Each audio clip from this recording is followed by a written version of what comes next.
सोचना भी मत, वरना गाड़ी सीधे तेरे ऊपर चढ़ा दूंगी। चल निकल यहाँ से, ये हमारे दोनों के बीच का मामला है।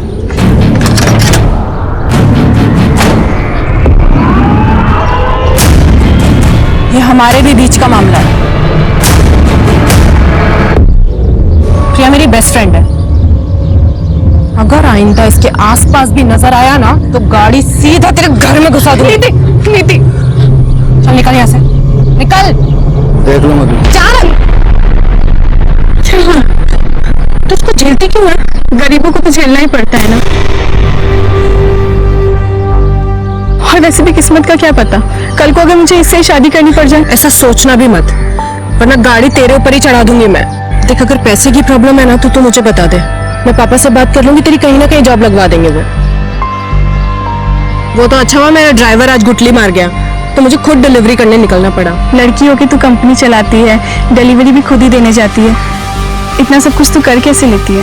अरे हिम्मत हो तो सब कुछ पॉसिबल है, तू भी कर सकती है। चल तुझे घर छोड़ देती हूँ।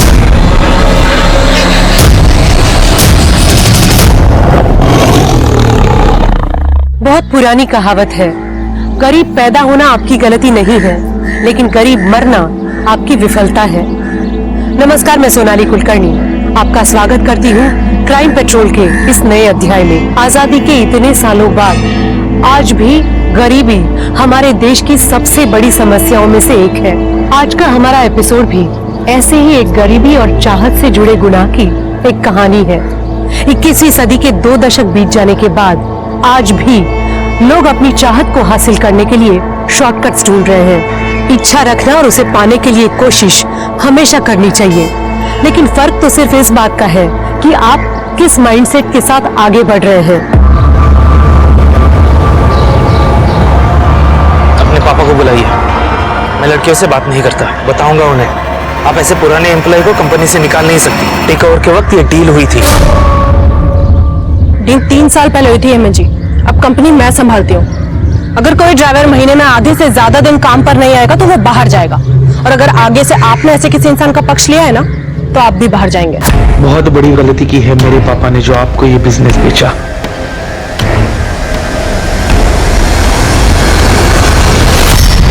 दीदी, आपके झगड़े फिर से चालू हो गए। अरे तो क्या करूं स्वाति, ऐसे लोग ऑफिस आकर लड़कियों को धमकाएंगे, उनको परेशान करेंगे, तो ऐसे लोगों को ऐसे ही हैंडल करना पड़ता है। अरे दीदी, तो पापा से बात करो ना, आप क्यों झगड़ा करते फिरते हो? नहीं नहीं, पापा को पहले ही 10 टेंशन है फैक्ट्री की। स्वाति मेरी बात सुन, पापा को कुछ भी नहीं बोलेगी, ठीक है? अरे बोला था ना आराम से काम करो।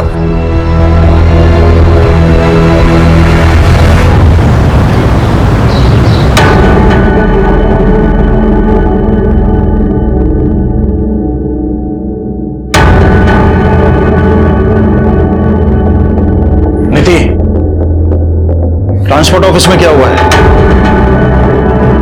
और ये पुराने मालिक का लड़का क्यों आया था? पापा वो ऑफिस आकर अपनी पावर दिखा रहा था तो झाड़ दिया मैंने।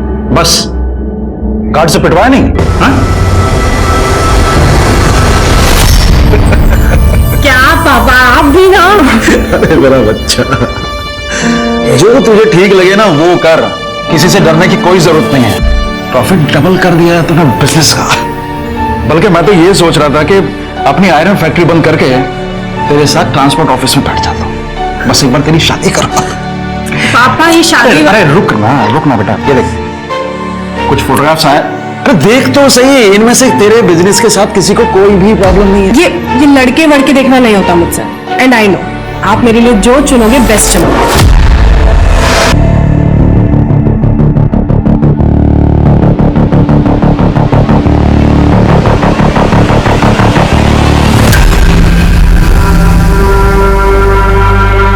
चलती है ना तू मुझसे, मेरे काम से, इसलिए बार बार मेरे काम में टांग अड़ाती है। जलन नहीं, चिंता है आपकी।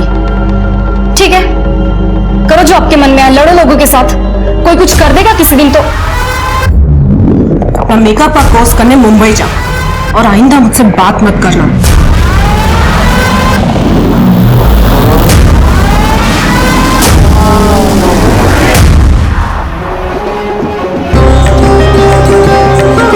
अरे स्वाति बेटा, नीति को जल्दी से ले आओ, शादी का मुहूर्त हो रहा है।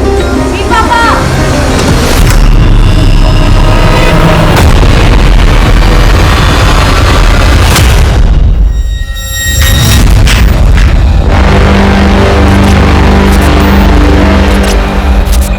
आप दीदी को लेके आएंगे प्लीज?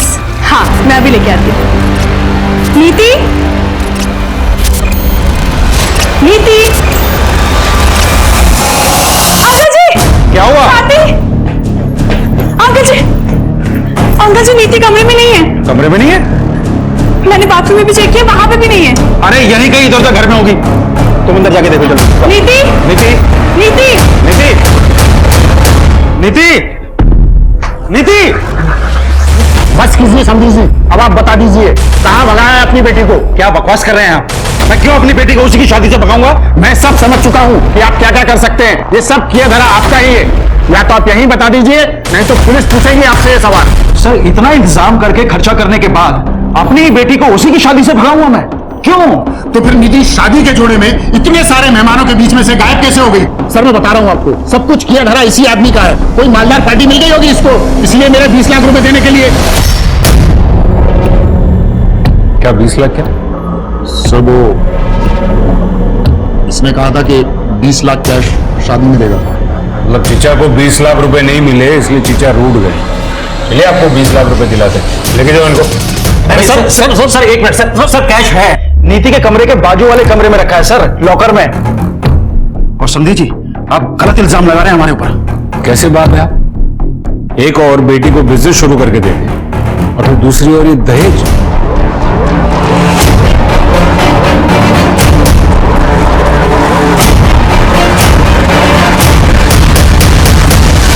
क्या लॉकर खुला है और पैसे गायब हैं? सर, मैंने पैसे लॉकर में ही रखे थे सर, मुझे याद।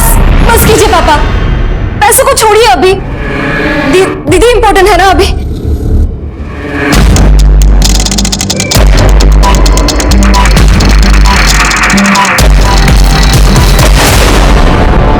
देखिए, नीति बिजनेस करती है और जाहिर है कि बिजनेस में राइवल्स तो होंगी, तो उसका किसी के साथ कोई झगड़ा या फिर किसी पर आपको कोई शक? हेमंत हो सकता है, या फिर वो प्रिया का आशिक अभय। अभय और हेमंत वाली बात तो पुरानी हो गई है। तू ब्यूटी पार्लर के कोर्स के लिए मुंबई चली गई थी, तुझे कुछ नहीं पता है। सर, वो आए दिन नंदू टेरिस पर आ जाता था। नंदू? जी, नीति के लिए उसका रिश्ता आया था। बताया गया था कि वो डॉक्टर है, लेकिन बाद में पता चला कि वो किसी अस्पताल में छोटी सी जॉब करता है, सिर्फ 30,000 रुपए कमाता है। तो मैंने रिश्ता कैंसिल कर दिया। इसी बात को लेकर पूरी फैमिली झगड़ा करने आती थी, और खास करके वो नंदू। तो क्या करता? नीति के पापा उससे बात तक नहीं करने देते थे, इसीलिए एक दफा बात करने के लिए टेरेस के थ्रू गया था। लेकिन इसका ये मतलब नहीं होता ना कि मैं नीति को उठा कर लेके जाऊंगा। मेरे हॉस्पिटल में मेरे बारे में पूछताछ कर लीजिए। आज तक किसी के घर में डाका डालने की नौबत नहीं आई नंदेश शर्मा की। मैं नीति जितना नीच नहीं हूं सर कि बिजनेस के लिए इस हद तक गिर जाऊंगा। आप किसी से भी पूछ लीजिए, उस रात मैं अपने घर पे था और ये जो उसकी हरकतें थी ना, ये तो होना ही था उसके साथ। हाँ, मैं गया था वहां पे। नीति के बगल में ही मेरे चाचा जी रहते हैं, उनकी लड़की का बर्थडे है आज, इसलिए गया था। अरे साहब, कुछ करना होता ना तो 6 महीने पहले कर देता। 6 महीने इंतजार क्यों करूंगा? वैसे भी मेरी और प्रिया की शादी होने वाली है। पर प्रिया तो तुम्हें पसंद ही नहीं करती है ना? साहब, प्रिया तो मुझे हमेशा से पसंद करती थी, और वो नीति है जो उसको मेरे खिलाफ भड़काती रहती है। एक नंबर की चालाक लड़की है।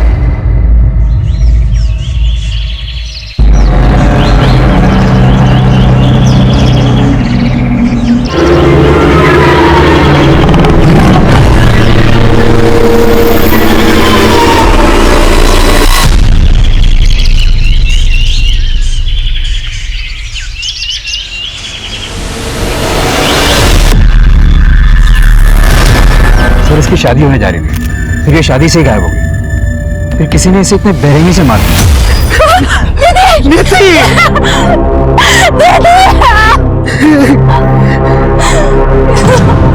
किसने किया?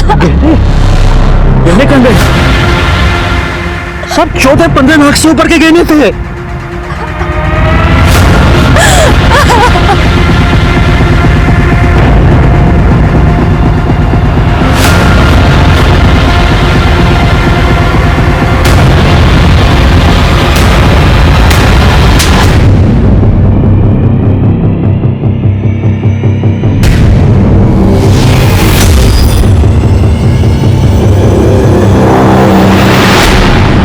मालूम है मेरे को।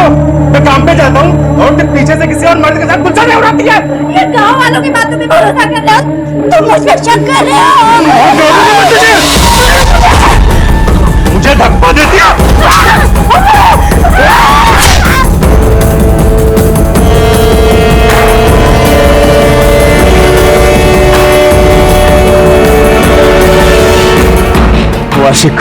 वाशिक तेरी माँ को मार के भाग गया। सुन, जब हम बाहर थे तो खिड़की के रास्ते से घर में घुसा, कुल्हाड़ी से तेरी माँ को मारा और भाग गया। यही बोलेगा तू टेंशन मत ले, मैं सब ठीक कर दूंगा, ठीक है?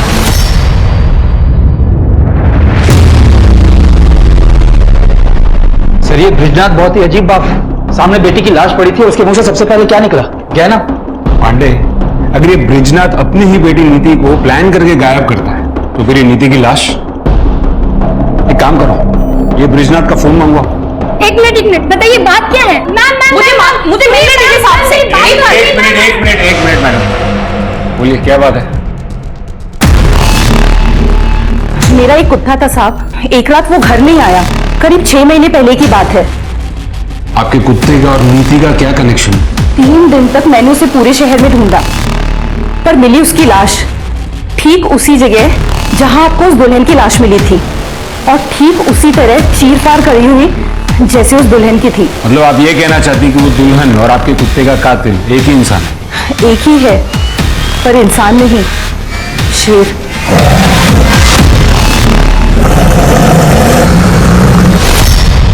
मैडम, इस जंगल में सियार तक नहीं है, शेर? मुझे मालूम था आप लोग ऐसे नहीं मानेंगे, इसीलिए। 1 मिनट। जीतू इधर आ।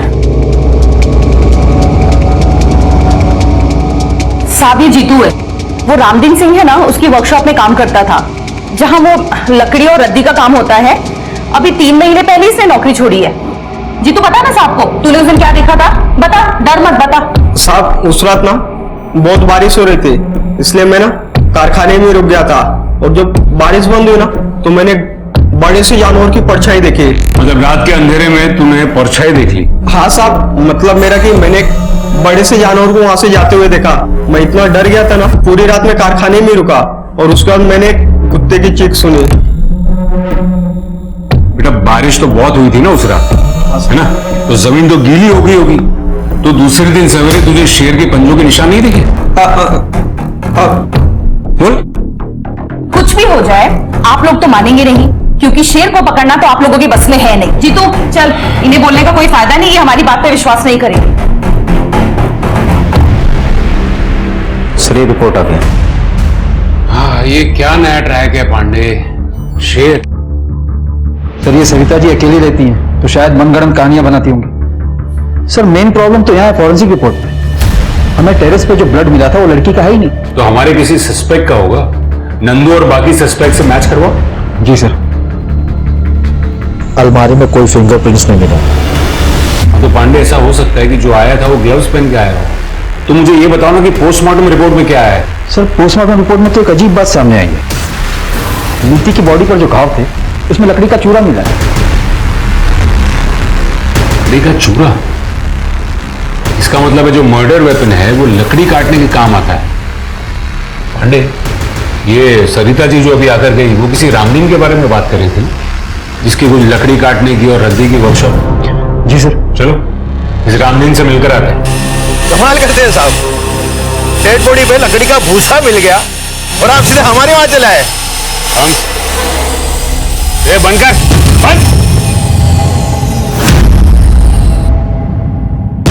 सिर्फ इसलिए नहीं आए, हम इसलिए भी आए हैं क्योंकि वो बॉडी आपके इस वर्कशॉप से सिर्फ 200 मीटर की दूरी पर मिली है। तो हमारा क्या लेना देना है ब्रिजनाथ की बेटी से साहब?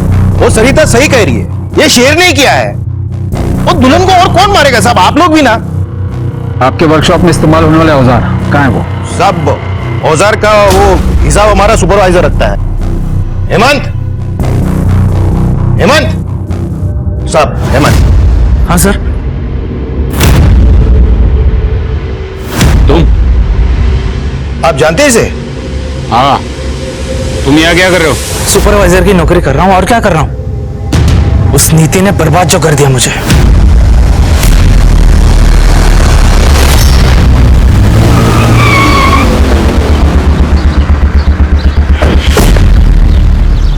पांडे, ये हेमंत जितना सीधा दिखता है उतना सीधा लगता नहीं है। पर सर हमने पता तो किया था, हेमंत के कॉल रिकॉर्ड के हिसाब से उस रात वो अपने घर पर ही था। और तो और आईपी भी चेक किया उसका, वो उस वक्त ऑनलाइन कुछ वीडियोस देख रहा था। सर वैसे कॉल रिकॉर्ड से एक बात याद आई। क्या? जब मैं कॉल रिकॉर्ड चेक कर रहा था तो उसमें से मुझे सर, मेरी बहन नीति के कातिल का कुछ पता चला क्या? ऐसे कैसे कोई घर में घुसकर दीदी को गायब कर सकता है? आप तसल्ली रखिए, हम इन्वेस्टिगेशन कर रहे हैं। ऐसे कैसे तसल्ली रखूं? छोटा सा झगड़ा क्या हो गया? दीदी ने मुझसे बात ही करनी बंद कर दी थी, इसलिए मुझे कुछ पता ही नहीं चला कि यहाँ पे क्या हो रहा है। आप प्लीज हमें बताइए कि पिछले 1-1.5 महीने से नीति का फोन इनएक्टिव क्यों था? इनएक्टिव? सर ऐसे कैसे हो सकता है? दीदी को तो बहुत सारे कॉल आते थे ऑफिस के काम से। हमने उनके ऑफिस में भी पता किया, वो उस दौरान ऑफिस जाती ही नहीं थी। सर दीदी बीमारी तक में ऑफिस मिस नहीं करती थी। सर ये कॉल रिकॉर्ड आपको देखनी चाहिए। उस दिन अगर तुम अपना बर्थडे घर पर मना रहे थे तो तुम्हारे फोन की लोकेशन जंगल में क्यों दिखा रही थी? क्या सर सिर्फ उसी दिन का चेक किए? कुछ दिन पहले का चेक करते तो हर दिन का लोकेशन आपको वही मिलता। रनिंग करने जाता हूं डेली। पिछले 2 सालों में 5 मैराथन भाग चुका हूं मैं। अगले महीने मुंबई में मैराथन होने वाली है, उसी के लिए प्रिपरेशंस कर रहा हूं। उस दिन हंगामे के बाद थोड़ा मूड ऑफ हो गया था, इसके लिए रनिंग करने निकल गया। देखो ये रनिंग, ये मैराथन, ये सब बकवास छोड़ो और सच सच बोलो। सर क्या प्रूफ है आपके पास कि मैं झूठ बोल रहा हूं? अरे साहब से मिलना है। अरे रुको साहब, इस शहर में शेर घूम रहा है, हमें खबर मिली है। आप क्या कर रहे हैं साहब? क्या आप इंतजार कर रहे हैं कि हमें और हमारे बच्चे को खा जाए साहब? देखिए ये एक अफवाह है, जंगल में कोई शेर नहीं है। लेकिन सरिता जी अपने लोकल न्यूज चैनल पे बता रही है साहब कि शेर है। मैंने खुद सुनी थी शेर की दहाड़ उस दिन लकड़ी की वर्कशॉप के पास, पर पुलिस तो कभी ये मानेगी नहीं। सर अगर सच में शेर हुआ तो? कमाल कर रहे हो पांडे, मतलब 10 साल से शेर उस जंगल में है और अब अचानक उसे भूख लगी। पांडे मुझे टेंशन तो इन लोगों की हो रही है। आज तो जैसे तैसे भगा दिया, लेकिन डर फैल रहा है शहर में। पांडे अपने शहर में एक प्रोफेसर शेखर है, ये जंगल वगैरह में रिसर्च करते हैं। हाँ सर, उससे जंगल का चप्पा चप्पा पता है। उनको बुला के लेके आओ। शहर के लोगों को उनकी बात पर बहुत भरोसा है। अगर वो कहेंगे ना कि शेर नहीं है तो शायद लोग मान जाएंगे। जी सर।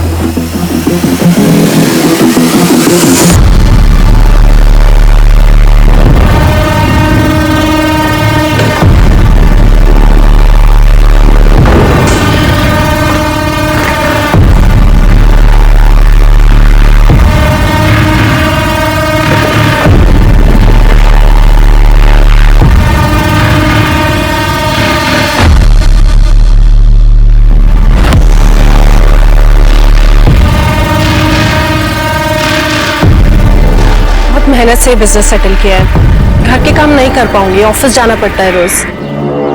घर के काम के लिए तो काम वाली बाई आ जाएगी। बिजनेस आपका पैशन है, वो ज्यादा इंपॉर्टेंट है। ये सब बातें आप सिर्फ मुझे इम्प्रेस करने के लिए तो नहीं कह रहे? वो जानने के लिए तो आपको शादी करनी पड़ेगी।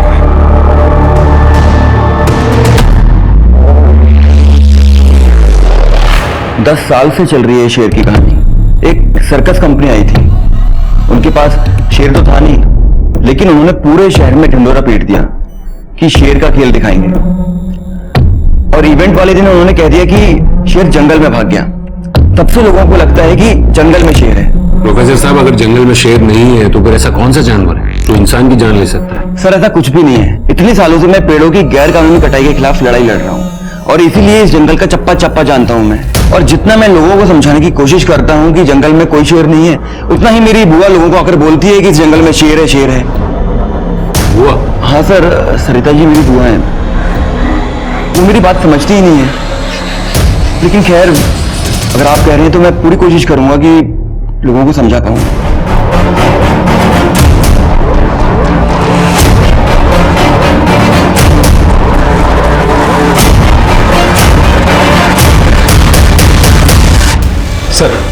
सर ये ब्रिजनाथ सीधा आदमी नहीं, ये तो लगा था, पर इतना घटिया आदमी होगा ये नहीं सोचा था। ये देखिए उसके फोन से क्या होता है।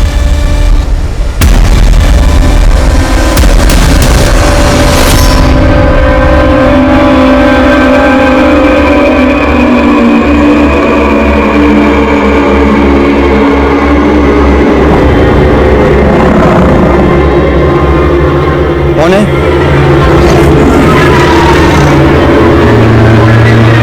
कौन है?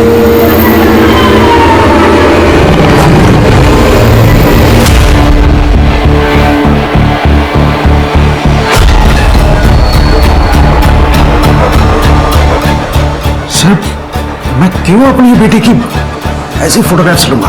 ये फोटोज देखकर साफ साफ पता चल रहा है कि नीति ने खुद में फोटो नहीं खींची, किसी और ने खींची। और ये फोन किसका है? आपका। ये फोटोज आपके फोन से मिली। अब आप मुझे बताइए कि आपने नीति की ऐसी फोटोज क्यों खींची? सर, मुझे नहीं पता कि ये फोटोग्राफ्स मेरे इस फोन में कैसे आए।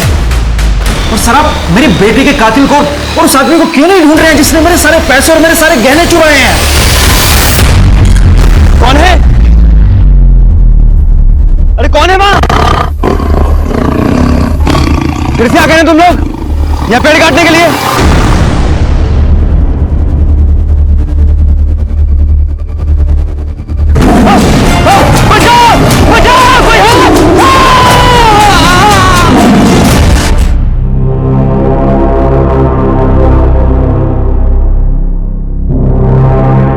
ऐसे क्या देख रही है? आपने सच में दीदी के साथ कुछ किया तो नहीं ना? शादी के कुछ हफ्तों पहले से दीदी का फोन क्यों बंद था? तुम्हें हिम्मत कैसे हुई मुझसे ऐसी घटिया बात करने की? और उसका फोन बंद नहीं था तो उससे बात नहीं करनी थी।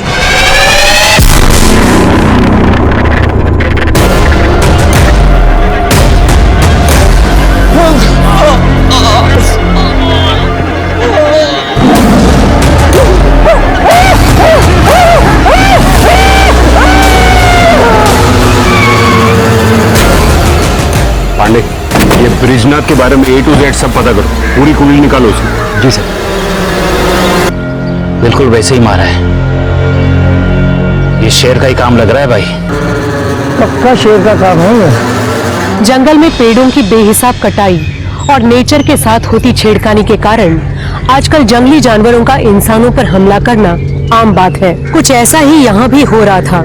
गांव के लोगों ने तो इस बात को मान लिया था कि इन सब हत्याओं के पीछे शेर है, लेकिन पुलिस अब भी इस बात को मानने के लिए राजी नहीं थी। क्या सच में ऐसा हो सकता है कि जिस खूनी को पुलिस ढूंढ रही थी वो एक इंसान नहीं बल्कि एक आदमखोर शेर है?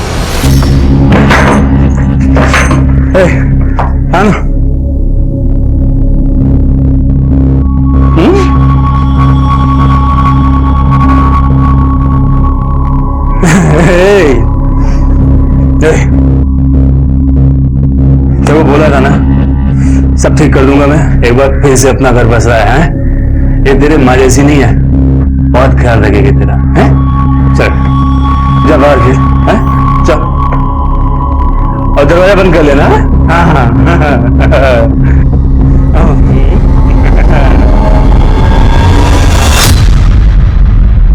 सर, बॉडी की कंडीशन देख के तो लग रहा है कि ये किसी जंगली जानवर का काम है। देखिए डॉक्टर, मुझे आपसे ये शेर वाली कहानी नहीं सुननी।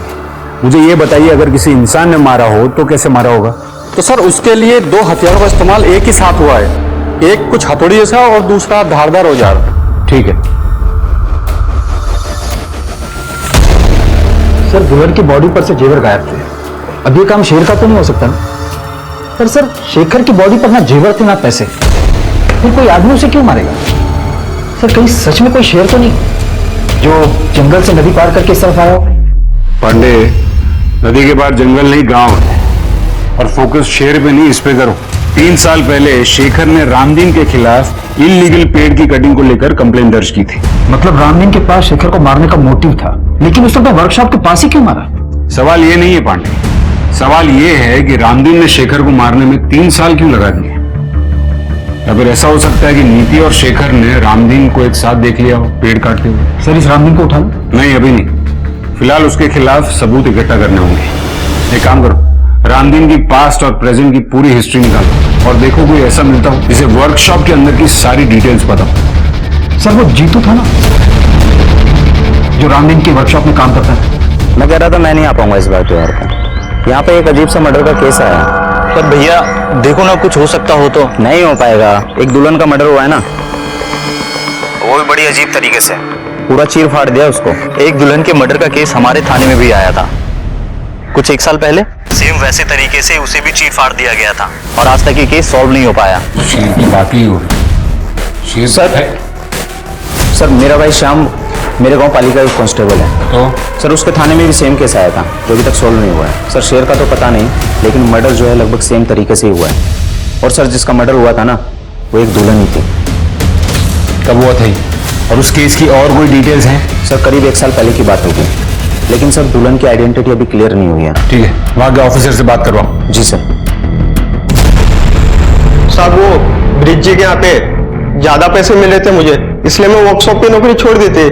और वहां पे शेर का भी तो खतरा था ना साहब। मेरे सामने शेर की बात मत करना, समझा? अच्छा मुझे बता कि तेरे वर्कशॉप पे कोई अक्सर रामदीन को मिलने आता था क्या? हाँ, हफ्ते में 1 दिन उनसे कोई तो मिलने आता था। उस दिन सबके जाने के बाद साहब वर्कशॉप में अकेले रुकते थे। साहब उस दिन मैं अपना झोला भूल गया था, इसलिए वापस लेने गया था। क्या कर रहा है तू इधर? मेरी छुट्टी हो गई ना? साहब मेरा झोला भूल गया था मैं यहाँ पे। हो गया ना? चल निकल।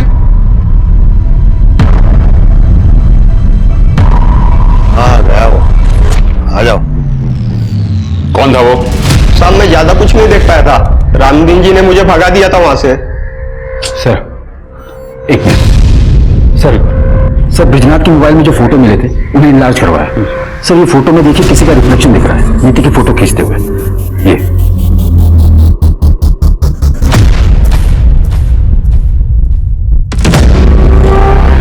सर ये तो सुलभा है। सुलभा? हमारी नौकरानी। सुलभा, सुलभा! जी साहब। तो तुमने खींची थी ये इतनी वाहियात फोटोग्राफ नीति की? साहब हम तो नौकर हैं, मालकिन ने कहा था ऐसे फोटो खींचने को। दीदी ये लीजिए। दीदी जल्दी कीजिए, साहब ने देख लिया तो मुसीबत हो जाएगी। एक मिनट चल। हाँ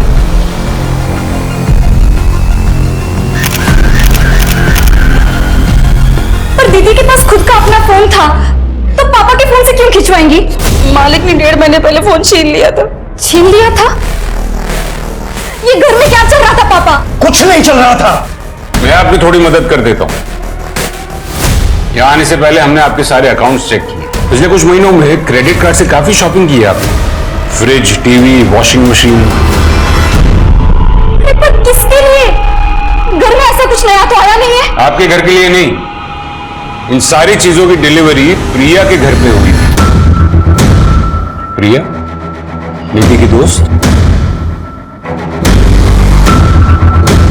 अब आप कुछ बताएंगे या फिर बाकी की कहानी मैं प्रिया से पूछ लूं?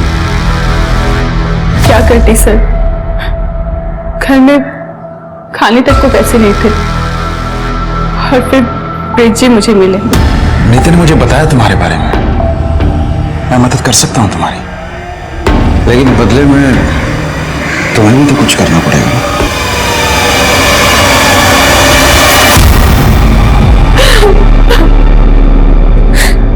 मेरे पास और कोई रास्ता नहीं था सर। और नीति को ये बात कब पता चली?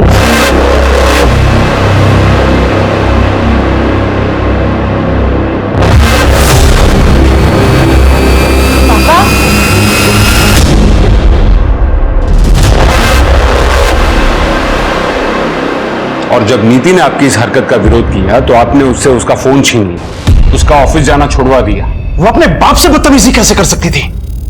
और बच्चों को संस्कार सिखाने के लिए ना ऐसे कदम उठाने पड़ते हैं। संस्कार नहीं, डर। इस बात का डर कि कहीं आपकी काली करतूत जमाने के सामने ना आ जाए। और आपको लगा होगा कि शादी के बाद तो आप नीति जैसी कॉन्फिडेंट लड़की को रोक नहीं पाओगे। तो पापा आपने दीदी को, इसलिए शादी वाले दिन भी आप सब प्रिपरेशन छोड़ के आधे घंटे के लिए कहीं चले गए थे और आते ही आपने दीदी को बुलाने के लिए कहा था। फूल लाने के लिए गया था, पंडित जी ने अचानक से फूल लाने के लिए बोल दिया था। तो आपने अपनी प्रिया को कहा होगा कुछ करने के लिए। नहीं, ब्रिज जी ने मुझे कुछ नहीं कहा था।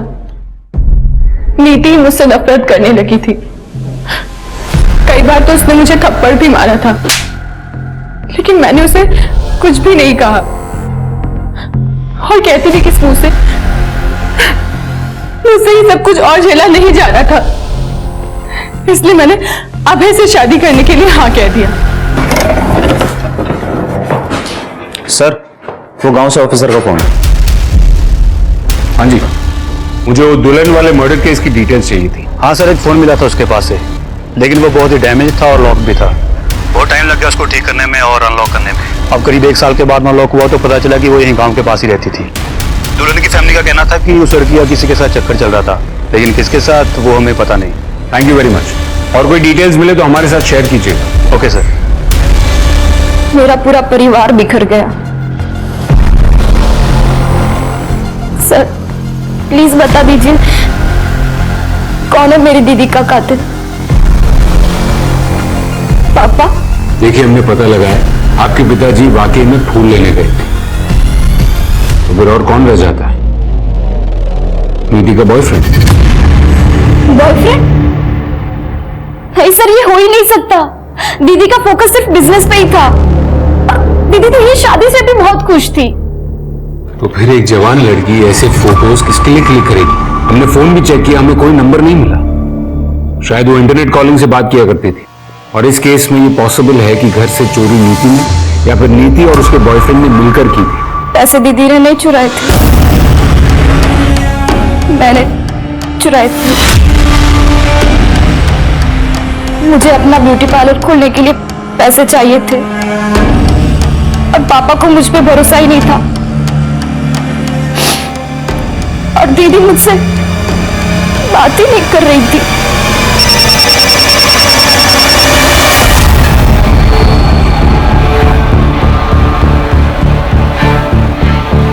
सर, माधुरी के बॉयफ्रेंड का पता चल गया है। अच्छा? लेकिन वो भी मर चुका है। गांव के करीब 70 किलोमीटर दूर उसकी बॉडी मिली थी। उसका खून भी करीब उसी टाइम पे हुआ है जब माधुरी का खून हुआ था। खूनी ने दोनों को किसी तेजदार हथियार से चीर फाड़ दिया है। कमाल है, 3 खून और वो भी एक ही तरीके से। कोई सरफिरा खूनी घूम रहा है शहर में। अरे हमें कहां से मिलना है? मैं तुम्हें फोन करता हूँ। क्या हो रहा है यहाँ पर? देखिए साहब, ये आपकी लापरवाही का नतीजा है। शेर ने तो उसे लगभग मार ही डाला। तो आप इसे यहाँ पर क्यों लेकर आए? पहले हॉस्पिटल लेकर जाइए। नहीं, जब तक आप शेर को नहीं पकड़ेंगे हम यहाँ से नहीं जाने। बस तुम बताओ क्या हुआ था? साहब, मैं जंगल से काफी दूर था और अचानक से पता नहीं कहा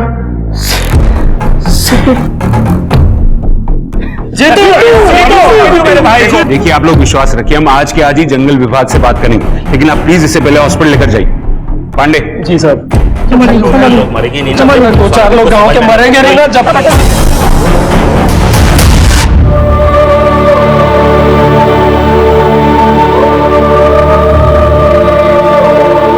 दीदी मुझसे बात नहीं कर रही थी तो मैंने क्यों कोशिश नहीं की उनसे बात करने की? दीदी इतनी मुसीबत में थी,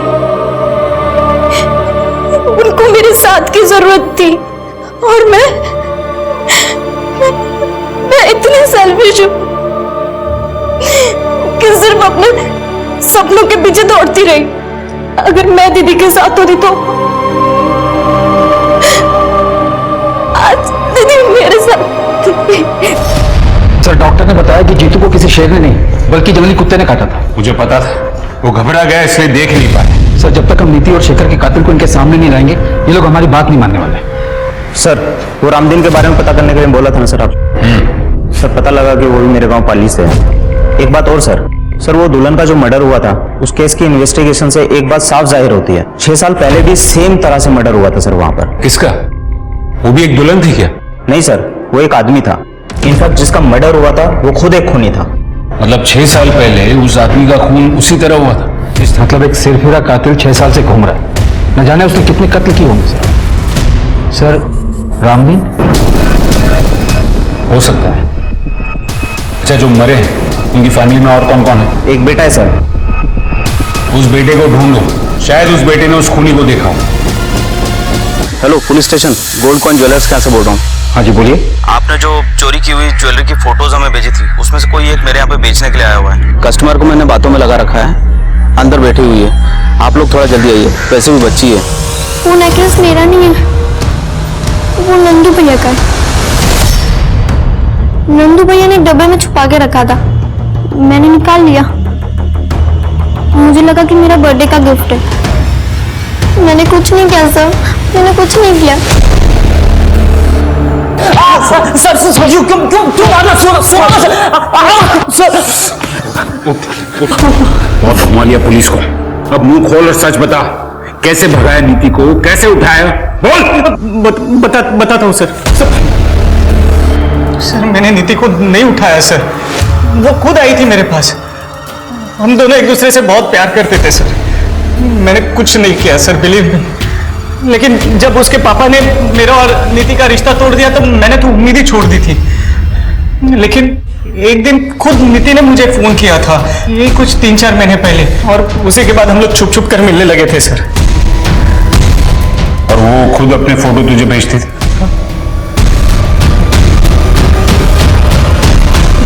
जी सर, बॉयफ्रेंड था मैं उसका। लेकिन भागने का प्लान नीति ने बनाया था और हम लोग भागकर सीधा मुंबई जाने वाले थे। और बराबर शादी वाले थे?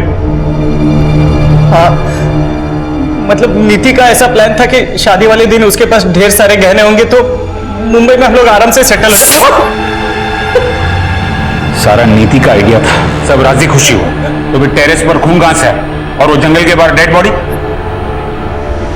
जंगल में डेड बॉडी का तो नहीं पता सर, लेकिन वो टेरेस पे खून वाला प्लान मेरा था। हॉस्पिटल से मैं ब्लड सैंपल्स लेकर आया था और मेरे कहने पर नीति ने खुद वो ब्लड टेरेस पे डाला था सर। एक्चुअली मेरा और नीति का उस दिन जंगल में मिलने का प्लान था। नीति अरे कहाँ हो यार तुम? नीति तो नहीं मिली, लेकिन उधर झाड़ियों में उसका पड़ा हुआ नेकलेस मिला सर।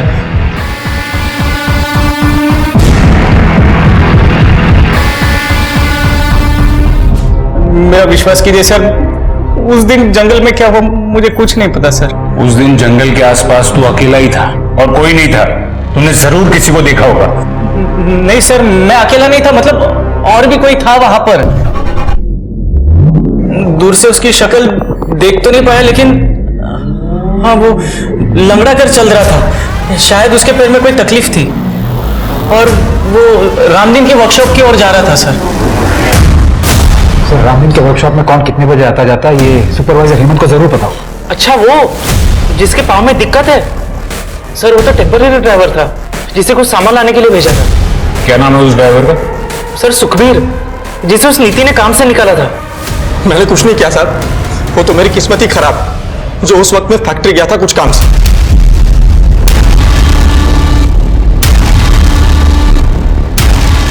ये ब्रेसलेट तुम्हारा है? हाँ सर। नया लिया? हाँ सर। पुराना कहाँ है? पुराना मैं दिखाता हूं। ये तुम्हारा ही है ना?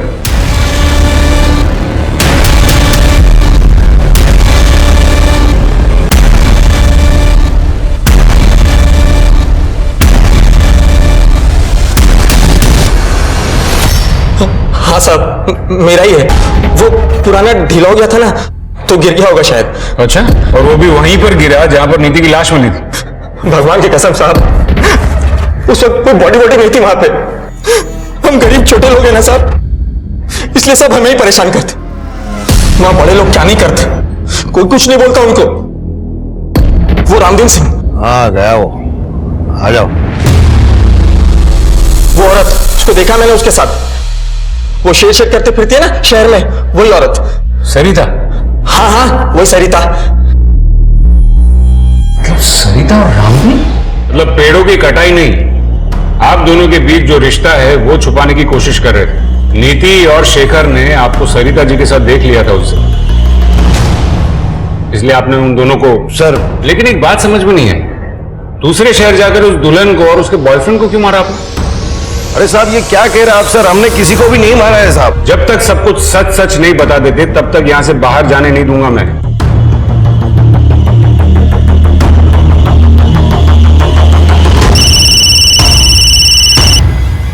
हाँ गुप्ता बोलो। सर उस बच्चे का पता किया है हमने यहाँ से। सर उसके हिसाब से वो बच्चा करीबन 1 साल पहले इसी कंस्ट्रक्शन साइट पे काम कर रहा था, लेकिन अभी वो यहाँ काम नहीं कर रहा है।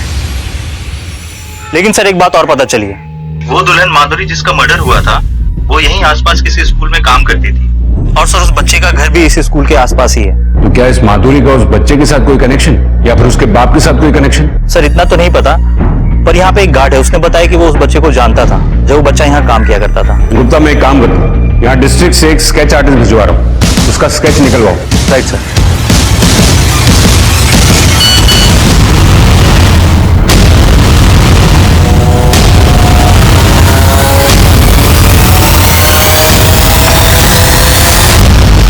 अरे साहब हमें क्यों बंद करके रखा? हमने कुछ नहीं किया साहब, हम कह रहे हैं ना साहब। एक बात बताओ, तुम्हारे वर्कशॉप में जो जो काम करते हैं या करते थे, उनमें से तुम्हारे गांव पाली से कौन था?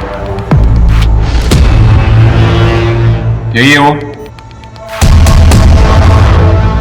हाँ सर यही है वो।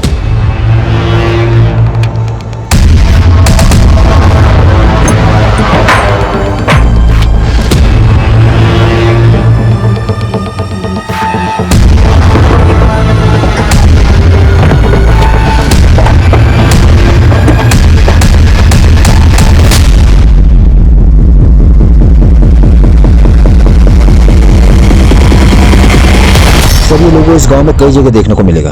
एक बाबा यहाँ का, उसी का ही लोगो है। चलिए मैं लेकर चलता हूँ आपको उस बाबा के घर।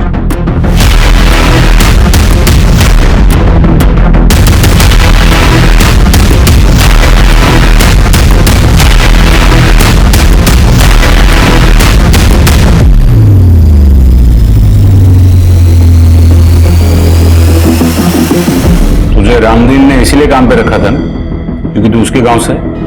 हाँ रखा था तो साहब। और तुझे नौकरी सिर्फ इसीलिए करनी थी ना कि एक अच्छी सी लड़की से शादी करनी थी? साहब शादी करके घर तो बसाने है ना हमें भी। वाह ये कमाल है, लोग शादी करने के लिए मैरिज ब्यूरो में नाम लिखवाते हैं, पेपर में ऐड देते हैं, और तू मर्डर करता है। क्या साहब ये क्या बोल रहे हो आप? ये मैं नहीं बोल रहा हूं, तेरा वो जंगल वाला बाबा बोल रहा है। थोड़ी जेल की हवा लगी, 2 डंडे पड़े तो मुंह खुल गया उसका। साहब मैं शादी करके ना सिर्फ घर बसाने वाला था। वो माधुरी थी ना, उससे बहुत प्यार करता था मैं, लेकिन उसने क्या किया, घर से भागने के लिए मेरा ही इस्तेमाल किया। किसके लिए? उस फालतू लड़के के लिए। मार दिया उसे।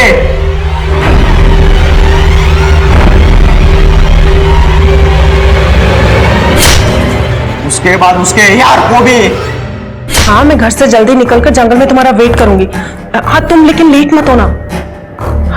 हाँ सारे गहने लेकर आ रही हूँ, पहने हैं मैंने, तुम जल्दी आना बस।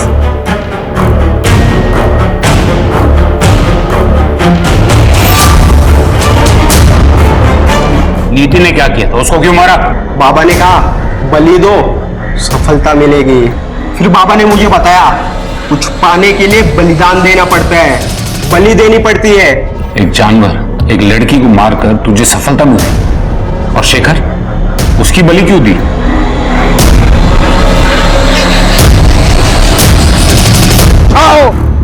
वो शेखर अगर उस दिन बीच में ना आया होता ना तो हमारी प्रक्रिया पूरी हो जाती है। बे कौन है बिदू? और ये यहाँ क्या कर रहे हैं?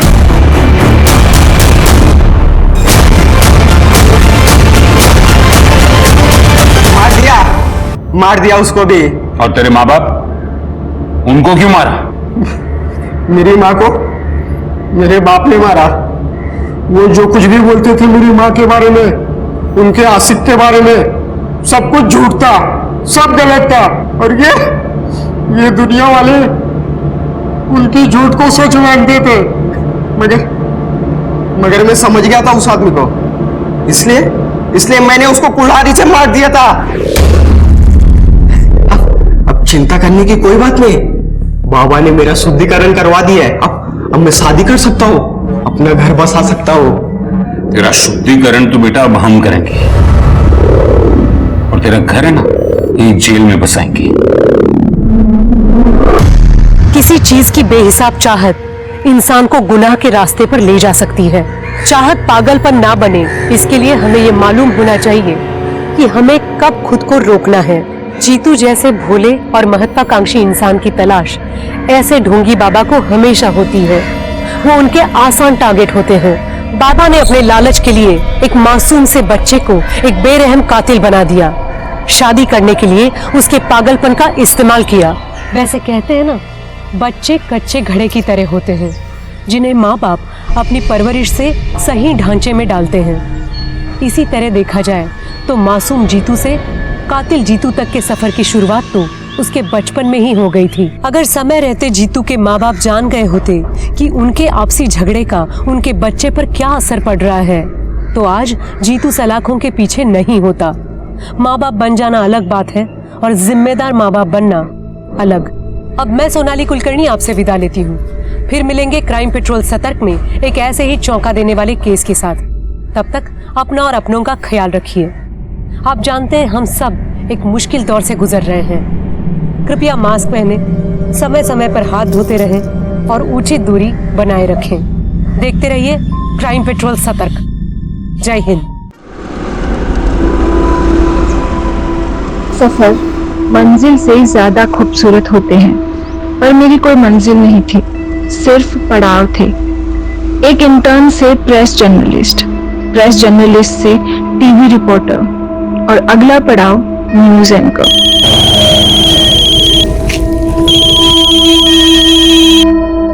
हेलो रजनी, यार अभी तक रिपोर्ट नहीं भेजी तुमने मुझे। 15 मिनट में लाइव जाने वाला हूँ। सर, अगर वो रिपोर्ट ऑन एयर हो गई तो मेरी अगली रिपोर्ट बेकार हो जाएगी। बेकार हो जाएगी मतलब? सर, एक नई अपडेट है। मेरे हाथ उस डकैत की कुंडली लगी है। व्हाट? डकैत की कुंडली? ये तो किसी दानव की कुंडली प्रतीत होती है किसकी ये कुंडली? वही तो आपसे जानने आई पंडित जी। जिसकी ये कुंडली है उसका नाम कौन से अक्षर से शुरू होता है? मिथुन राशि, उसका नाम क से शुरू होगा, लेकिन वो कभी भी अपने असली नाम से नहीं पहचाना जाएगा। ऐसा क्यों पंडित जी? क्योंकि वो केतु की परछाई है। केतु समझती हो ना, बिना मुंह वाली छाया। और जिसकी ये कुंडली है उसका मुंह उसकी माँ भी नहीं देख पाई होगी, जन्म देते ही मर गई होगी। और जो उसका मुंह एक बार देख ले, सोचो उसने मौत देख ली। मौत की परछाई है वो।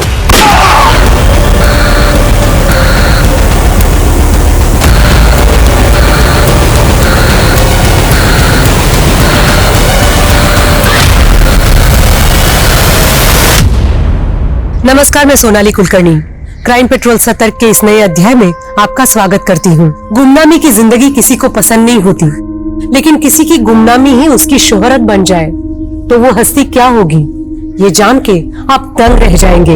ये केस ऐसे किरदारों की एक सच्ची कहानी है जो हम जैसे आम लोग थे। औरों की तरह उनमें कमियां भी थी और खूबियां भी, लेकिन खूबियां अगर तराशी न जाए, कमियां सही से सुधारी न जाए, तो इंसान की प्रगति रुक जाती है। उसका व्यक्तित्व एक रुके हुए पानी के जैसा हो जाता है। जो सड़ने लगे तो गुनाहों के ऐसे अंकुर फूटते हैं जिसमें सिर्फ एक व्यक्तित्व नहीं बल्कि पूरे के पूरे समाज का विध्वंस हो जाता है।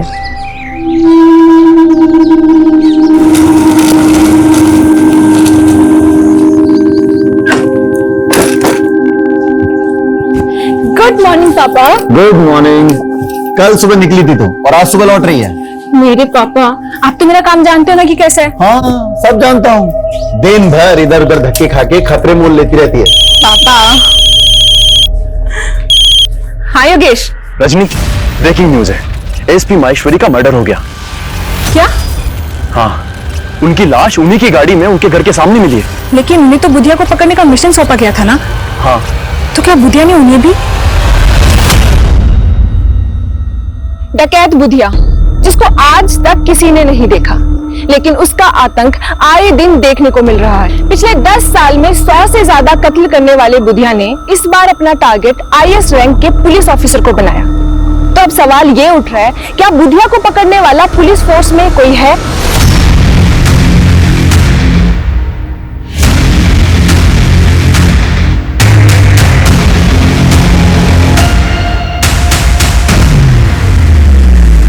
ये हमारे मिशन का नाम होगा, मिशन परछाई।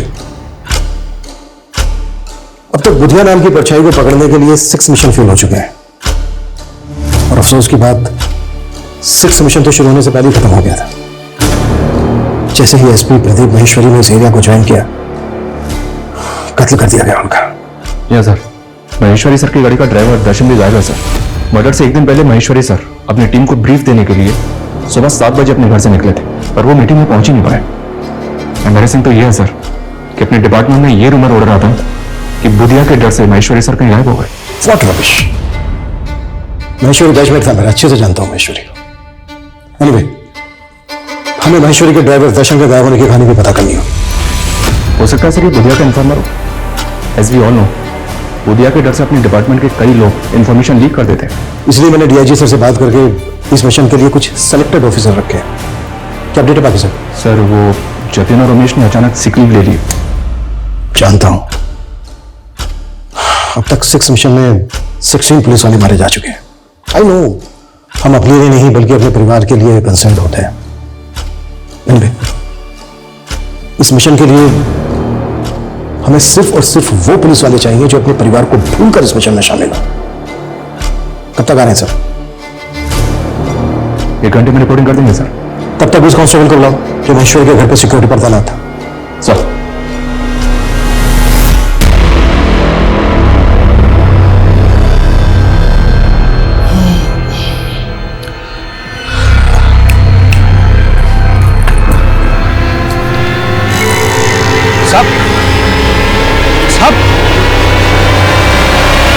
ये ड्यूटी कर रहे थे तुम?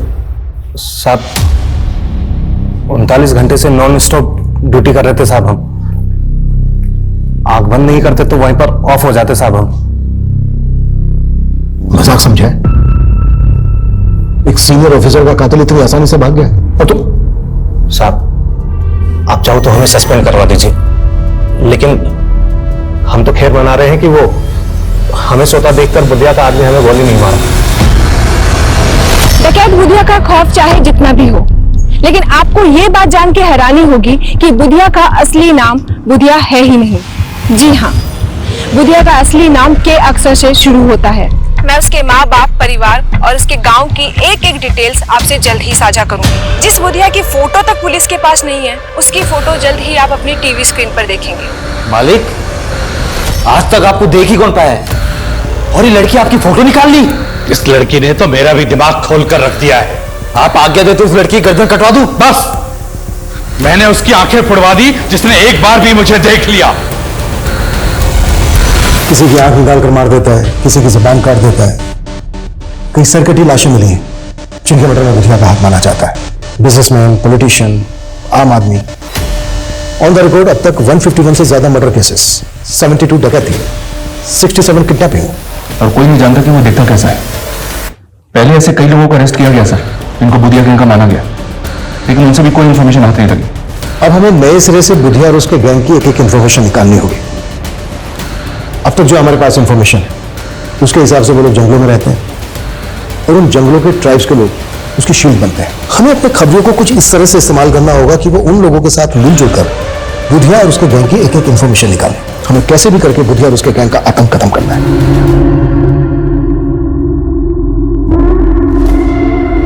मालिक का फोन है, बात करेंगे। जी जी मालिक। वो रिपोर्टर क्या बोल रही है? टीवी स्क्रीन पर मेरा फोटो होगा? नहीं मालिक, ये न्यूज वाले तो मसाला भेजते हैं। आपको आज तक कोई देख पाया भला? पर मैं उस रिपोर्टर को देखना चाहता हूँ। बड़ी खूबसूरत है वो। रजनी, तू आजकल बहुत बुधिया बुधिया कर रही है, देख संभाल के। कहीं ऐसा ना हो तेरे न्यूज एंकर बनने से पहले वो तुझे मरवा दे। तुम मेरी फिक्र छोड़ दे, और रही बात न्यूज एंकर बनने की, तो तू सोच ले मैं न्यूज एंकर बन गई। बन गई मतलब ये, मेरे ऊपर एक बहुत बड़े आदमी का हाथ है, और उसी की वजह से मेरे पास दूसरे चैनल से ऑफर आया। मतलब अपनी प्रोफेशनल जोड़ी अब टूटने वाली है। चल वो छोड़, ये बता कि अपनी शादी के बारे में क्या ख्याल है? अरे शादी करने की फुर्सत किसे है यार। अच्छा चल, मुझे निकलना है, मैं जाती हूँ। रजनी, अपनी ड्रिंक तो खत्म कर यार। मेरी पार्टी कहीं और है।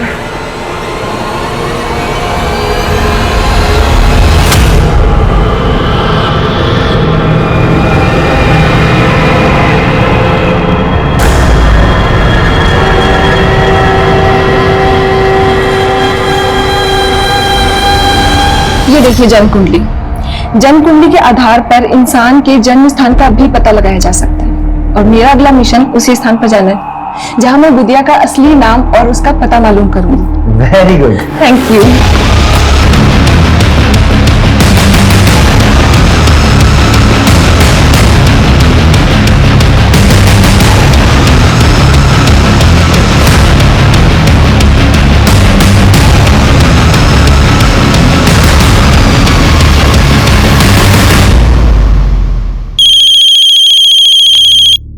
सर एक मिनट। मेकअप। हाँ अंकल, योगेश, रजनी कल से घर नहीं आई है, उसका फोन भी स्विच ऑफ आ रहा है। कहाँ है वो? अंकल मैं भी उसे काफी देर से ट्राई कर रहा हूँ। मुझे भी समझ में नहीं आ रहा कि वो अब तक ऑफिस क्यों नहीं आई। क्या? इस एरिया में है एसपी महेश्वरी का घर। जाहिर सी बात है उन्होंने एसपी ऑफिस के लिए रूट लिया होगा और एसपी ऑफिस है इस एरिया में। तो उनके घर से लेकर एसपी ऑफिस के बीच ये 7 क्रॉसिंग है। मतलब एसपी महेश्वरी के साथ जो कुछ भी हुआ वो इन्हीं रास्तों पर हुआ। इन रास्तों को अच्छे से स्कैन करो, शायद कोई सीसीटीवी फुटेज या किसी पासरबाई से कोई क्लू मिल जाए। Right sir. और सर उनकी टीम के ऑफिसर ने बताया था कि उनके ज्वाइन करने के बाद उन्हें एक फेक आईडी के नंबर से थ्रेट कॉल भी आया था और ये कॉल फालना सिटी से किया गया था। सिटी? हमें बुधिया के इसी सिटी नेटवर्क का तो पता लगाना है। ये बात पहले भी कही गई है कि बुधिया अब जंगलों में नहीं बल्कि सिटी में रहता है। और हमें कांस्टेबल दर्शन को भी नहीं भूलना चाहिए, अभी तक गायब है। उसके बैकग्राउंड को खंगालो। Okay sir. Yes come in. Sir, Nimad बाजार थाने में एक लोकल जर्नलिस्ट रजनी की मिसिंग कंप्लेंट दर्ज हुई। सर, कल उसने बुधिया को लेकर एक न्यूज कवर की थी। उस न्यूज में उसने बताया था कि वो बुधिया के बारे में बहुत कुछ जानती है। सर, ये वो न्यूज है। डकैत बुधिया का खौफ चाहे जितना भी हो, लेकिन आपको ये जान के हैरानी होगी कि बुधिया का असली नाम बुधिया नहीं है। जी हाँ, बुधिया का असली नाम के अक्षर से शुरू होता है। मैं उसके माँ बाप, गांव और उसके परिवार की एक एक डिटेल आपसे साझा करूंगी। जिस बुधिया की फोटो तक पुलिस के पास नहीं है, जल्द ही आप उसकी फोटो अपनी स्क्रीन पर देखेंगे। इस लड़की की रिपोर्टिंग में कोई ऑथेंटिसिटी है? जो बात पुलिस 10 साल में पता नहीं कर पाई। कोई लड़की कह रही है कि इसके पास बुधिया की फोटोग्राफ है और बुधिया का असली नाम के अक्षर से शुरू होता है। करण, रुक। क्या यार करण, तेरे तो भाव बहुत ही बढ़ गए। यार अच्छा है, जो भी कीमत मांगेगा दूंगा, बस मेरा एग्जाम तू दे दे। और हाँ, वो एग्जाम के लिए जो फेक आईडी लगेगी ना, वो मैं बनवा दूंगा। मैं ये गलत काम नहीं करूंगा। अगर एग्जाम क्लियर करना है तो पढ़ाई कर। ओ पढ़ाकू, साले जानता है तू किसको मना कर रहा है? एक रईस बाप की नालायक औलाद को। लेकिन तू मुझे खरीद नहीं सकता है। अपना साले तुझे मैं खरीदूंगा नहीं, मैं तुझे उठा के बेचूंगा। वो एलएनसी का एग्जाम क्लियर करके तेरे को जॉब चाहिए ना, बंधुआ मजदूर बनेगा तू, याद रखना मेरी बात।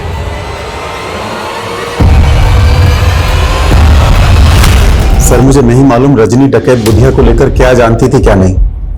आपने बताया कि रजनी रिपोर्टिंग के सिलसिले में कहीं बाहर गई थी। उसके न्यूज चैनल वालों ने कुछ बताया कि वो कहां गई थी? सर, उनसे कोई साफ जवाब नहीं मिला। मुझे लग रहा है सर उनका कोई इशू चल रहा था रजनी से। कैसा इशू?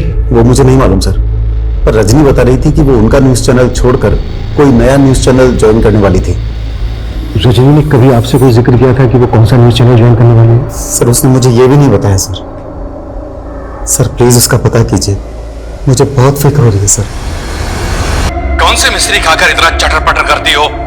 कौन हो तुम लोग और मुझे यहाँ क्यों लेकर आए हो? बुधिया नाम तो बहुत सुना होगा ना तूने। और क्या बोल रही थी तू? हैं? तेरे पास मेरा असली नाम है, तेरे पास मेरे असली फोटोग्राफ है। साला 10 सालों से मुझे सूरज नहीं देख सका और तेरे कैमरे ने देख लिया मुझे। अरे अच्छे से चेटा उसको। सर, हमारा कोई इशू नहीं चल रहा था रजनी के साथ में। उसने तो यहां से रिजाइन भी नहीं किया, फिर वो कोई दूसरा न्यूज चैनल कैसे ज्वाइन करती? और आपके चैनल पे जो बुधिया को लेकर इतनी न्यूज चल रही है वो सर, रजनी ने जो कुछ कहा था उसके प्रूफ्स थे उसके पास में। वो काफी टाइम से लगी हुई थी बुधिया के बारे में इंफॉर्मेशन गैदर करने में, और सारे प्रूफ्स मुझे देने भी वाली थी। फिर अचानक से उसके गायब हो जाने का पता चला आप मानते हैं कि रजनी की बातों में सच्चाई है? हाँ सर, उसका तो ये भी कहना था कि बुधिया का असली नाम बुधिया नहीं है, कुछ और है, और वो किसी शहर में रहता है अपनी फैमिली के साथ में, जिसका शायद उसने पता लगा लिया था।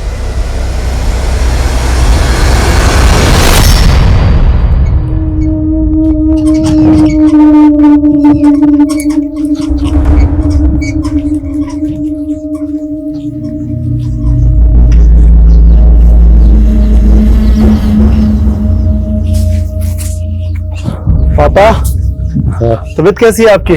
ठीक है बेटा। ये आपकी दवाइयां हैं, समय से ले लीजिएगा। हाँ, खाना मैंने बना के रख दिया है, वो भी खा लीजिएगा।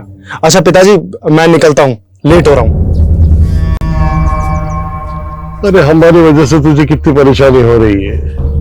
तेरे इम्तिहान है और तुझे हमारी जगह नौकरी पे जाना पड़ रहा है। अरे पापा, आप फिक्र मत कीजिए, मैं ड्यूटी देते समय टाइम निकालकर पढ़ लेता हूँ। बस एक बार ये एग्जाम क्लियर हो जाए, उसके बाद ना तो मैं गार्ड रहूंगा और ना ही आपको इस नौकरी पर दोबारा जाने दूंगा। यकीन करना थोड़ा मुश्किल है, लेकिन अगर रजनी वाकई में बुधिया के बारे में इतना सब कुछ जानती तो हमारे लिए पता करना बेहद जरूरी है कि रजनी को क्यों और कैसे गायब किया गया। सर, हम रजनी के सीडीआर क्लोजली एग्जामिन कर रहे हैं। उसका फोन 2 दिन पहले एसजी रोड पे बंद हुआ था। हमारी टीम वहां भी इंक्वायरी कर रही है। और दूसरी बात यह सर कि रजनी कैमरामैन योगेश के साथ काफी टच में थी। ऐसा सुनने में आया कि इन दोनों का अफेयर भी चल रहा था। हो सकता है योगेश रजनी और बुधिया के बारे में काफी कुछ जानता हो। बुला उसको। सर, महेश्वरी सर के ड्राइवर कांस्टेबल दर्शन के बारे में एक बात पता चली। सर, 6 महीने पहले ग्रम्फू नाम के एक हिस्ट्री शीटर को अरेस्ट किया गया था। सर, जब उसे हियरिंग के लिए ले जाया जा रहा था तब वो पुलिस कस्टडी से भाग गया था। सर, उस वक्त कांस्टेबल दर्शन वहां मौजूद था। तुम्हारे कहने का मतलब ये है कि ग्रम्फू को भगाने में कांस्टेबल दर्शन ने मदद की होगी? सर, हो सकता है, क्योंकि सर हम भी यही मान रहे हैं कि कांस्टेबल दर्शन बुधिया का इन्फॉर्मर होगा। तो सर ये भी हो सकता है कि ग्रम्फू भी बुधिया के लिए काम करता हो। इस ग्रम्फू की एक डिटेल्स बताओ। सर, मुझे कोई आइडिया नहीं कि रजनी का सोर्स ऑफ इंफॉर्मेशन क्या था। मैं तो खुद हैरान था कि वो बुधिया के बारे में इतना सब कुछ कैसे जानती थी। रजनी के फादर ने मुझे बताया कि रजनी कोई बड़ा न्यूज चैनल ज्वाइन करने वाली थी। उसने कुछ बताया था कि वो कौन सा न्यूज चैनल ज्वाइन करने वाली थी? सर, इस बात से मैं भी बहुत हैरान था, क्योंकि वो कह रही थी कि उसके सर पर किसी बड़े आदमी का हाथ है जो उसको एक नेशनल न्यूज चैनल में एंकर की जॉब दिलवा रहा था। News anchor? किस बड़े आदमी का हाथ है उसके सर? सर, मुझे लगता है ये वो पॉलिटिशियन नरेंद्र सिंह था। एक्चुअली उसका रजनी से अफेयर था सर। हमें पता चला है कि रजनी का अफेयर तुम्हारे साथ चल रहा था, और तुम बोल रहे हो कि रजनी का अफेयर पॉलिटिशियन नरेंद्र सिंह के साथ चल रहा था। सर, मैं रजनी को बहुत पसंद करता था, लेकिन वो मुझ में इंटरेस्टेड नहीं थी।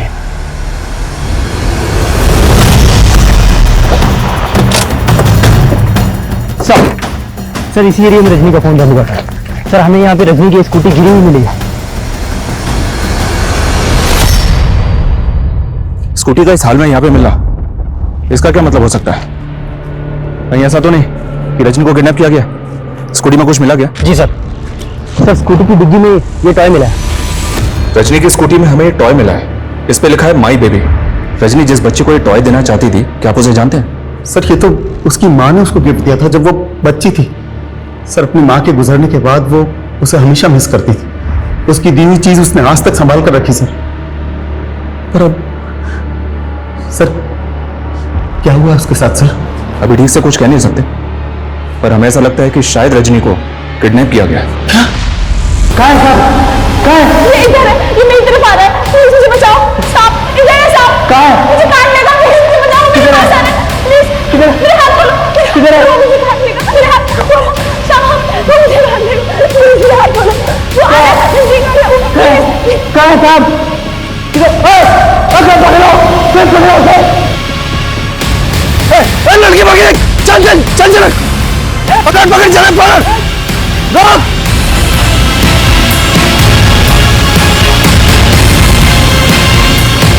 कहाँ गई लड़की?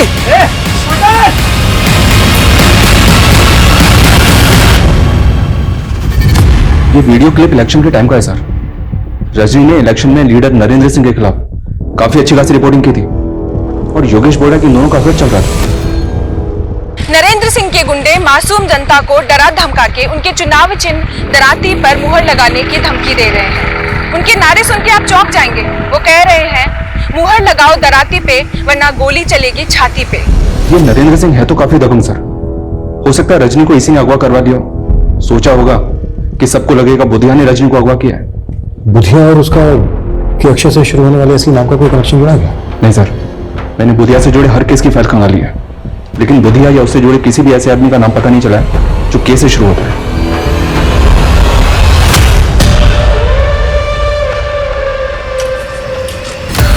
कौन है? ऐसे कैसे बैठ गया? उतरो।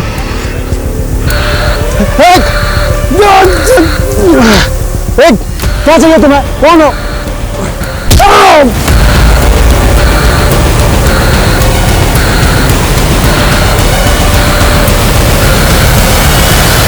अरे न्यूज वाले कुछ भी बोलते रहते हैं, इनके बोलने से जनता फैसले थोड़ी ना करती है।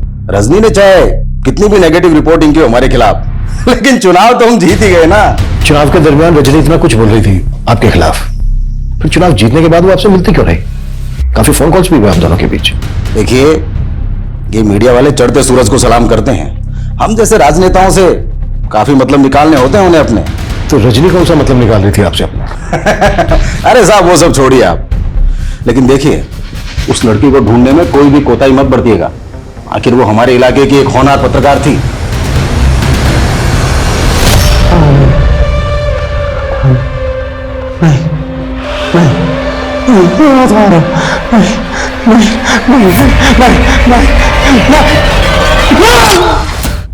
सर, रजनी की स्कूटी यहाँ से थोड़ी दूरी पर मिली थी हमें। हम इंक्वायरी कर रहे थे तो पता चला कि रजनी ने इस होटल में एक रूम बुक करवाया था। 6 तारीख को उसने चेक इन किया और 7 तारीख की सुबह उसने चेकआउट कर दिया, और 8 तारीख की सुबह रजनी के फादर ने उसकी मिसिंग कंप्लेंट फाइल की। सच नहीं है, अकेले आई थी या? चेक इन तो उसने अकेले किया था सर। बाकी हम सीसीटीवी फुटेज चेक कर रहे हैं। ये देखिए सर, रजनी ने चेक इन किया शाम को 7 बजे, और उसके आधे घंटे के बाद यह आदमी रजनी के रूम में जाता हुआ दिख रहा है। जब ये रजनी के रूम में गया तो उसके पास कुछ नहीं था, और जब ये रूम से बाहर निकला तो ये लैपटॉप का वही बैग लेके निकला जो रजनी अपने साथ लेके गई। इस आदमी के जाने के तकरीबन 12 घंटे के बाद, यानी कि अगली सुबह, रजनी अपने रूम से बाहर निकली। अरविंद, होटल का जो एंट्री गेट है उस पर जो सीसीटीवी है वो फुटेज दिखाओ।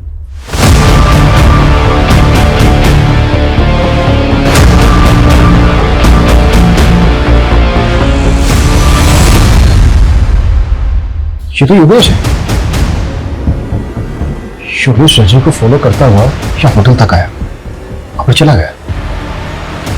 सर, योगेश के जाने के बाद ये आदमी यहाँ पे आया। कहीं ऐसा तो नहीं कि योगेश ने इस आदमी को यहाँ पे भेजा? अगर ऐसा है तो हेलो, क्या रे एसपी, प्रदीप महेश्वरी की मौत का खौफ भी नहीं है तेरे अंदर? कौन बोल रहा है? मौत की आवाज, बुधिया। प्रदीप महेश्वरी को भी मैंने कहकर मारा था। अभिमन्यु जिंदल नाम है मेरा, पता कर लेना मेरे बारे में। मैं तेरी खाली पीली धमकियों से डरने वाला नहीं हूं। फिर तो तुझे मारने में और भी ज्यादा मजा आएगा। तो क्या रजनी को भी तूने? क्या हुआ सर? कौन था? अपने आप को बुधिया बोल रहा था। क्या? मैं नंबर ट्रेस कर रहा हूं। कोई फायदा नहीं है किशोर, अपनी टीम के लोगों को बोलो कि अलर्ट रहे, किसी को भी नुकसान पहुंचा सकता है। Yes sir. सर मैं सच कह रहा हूं, मैं ऐसे किसी आदमी को नहीं जानता जो उस दिन होटल में गया था। तो रजनी का पीछा करते हुए होटल तक गया, फिर वहां से लौटा, चल के रहता तेरे दिमाग में? सर वो मुझे हमारे बॉस है राजीव सर, उन्होंने कहा था कि मैं रजनी की एक्टिविटीज मालूम करूं बस सर। एंकर राजीव धवन? जी सर। वो तुझसे जासूसी करवा रहा था रजनी की? सर वो रजनी बुधिया के बारे में बहुत कुछ पता कर रही थी, लेकिन अपना सोर्स ऑफ इंफॉर्मेशन वो सर के साथ शेयर नहीं कर रही थी। तो सर मुझे उन्होंने बोला था राजीव सर ने कि उस पर नजर रखूं। मैं सर इसके अलावा कुछ नहीं जानता।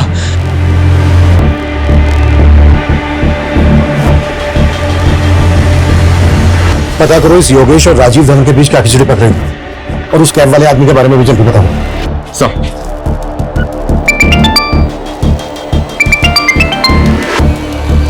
राजेश बोलो। सर, सार्थकपुरा इलाके में एक लड़की की सरकटी लाश मिली। सर, इस बॉडी पर बिल्कुल वैसे ही कपड़े जैसे रजनी ने सीसीटीवी फुटेज में पहने थे। उस लाश को तुरंत पोस्टमार्टम के लिए भेजो, हो सकता है वो रजनी की लाश हो। Okay sir. डकैत बुधिया की तलाश से शुरू हुआ ये केस मीडिया कर्मी रजनी द्वारा जुटाई गई कई रहस्यमयी कहानियों में उलझ गया था। लेकिन रजनी की जिंदगी के कई पहलू और भी थे जो डकैत बुधिया और उसके गुनाहों से अलग थे। पुलिस हर एंगल में इन्वेस्टिगेट कर रही थी, लेकिन वो सरकटी लाश रजनी की ही होगी ये डीएनए रिपोर्ट के बाद ही कंफर्म होना था। पर पुलिस रजनी को बुधिया के सैकड़ों विक्टिम में से एक मान के बुधिया की तलाश में जुटी थी। लेकिन बुधिया कैसा दिखता था, उसका असली नाम क्या था, उसके गिरोह में कौन कौन था, इसको लेकर पुलिस विभाग में कई भ्रांतियां थीं, जो उन्हें बार बार दिशाहीन कर रही थी। सर यस कम इन। खबर से एक टिप मिली है सर, संगम छत्ती में हथियारों की एक बहुत बड़ी खेप की सप्लाई हुई है। तो क्या सप्लाई ग्रंथु ने की? कह नहीं सकते सर, संगम छत्ती में पहले भी बुधिया के आने की खबर मिलती रही है, लेकिन वहां पे उसके किसी ठिकाने का पता नहीं चला है। बुधिया को लेकर पिछली इन्वेस्टिगेटिव टीम की ऑब्जर्वेशन यह है कि बुधिया ऊपर वाले में बहुत विश्वास करता है। वो हथियार खरीदने के बाद अमावस के दिन उन हथियारों की पूजा जरूर करता है। अमावस के दिन? अमावस तो आज ही है सर। हथियारों की सप्लाई और संगम छत्ती में मंदिर भी? वो मंदिर भी है। हो सकता है बुधिया और उसके गैंग के लोग उसी मंदिर में जाते हैं, उस मंदिर में जाके एक चांस लेते हैं। हो सकता है बुधिया और उसके गैंग के लोग हथियारों की पूजा करने वहीं पहुंचे। जी सर। एक टीम तैयार करो जल्दी। Okay sir. ओम इंद्राय स्वाहा, ओम सोमाय स्वाहा, ओम प्रजापते स्वाहा।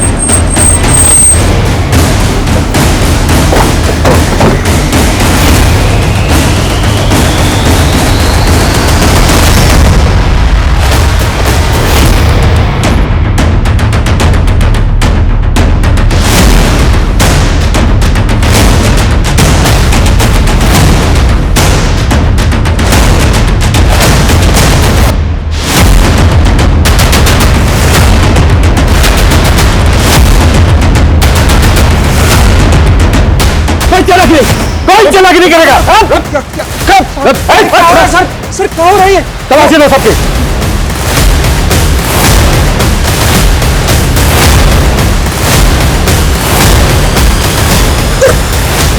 साहब क्या कर रहे हो साहब?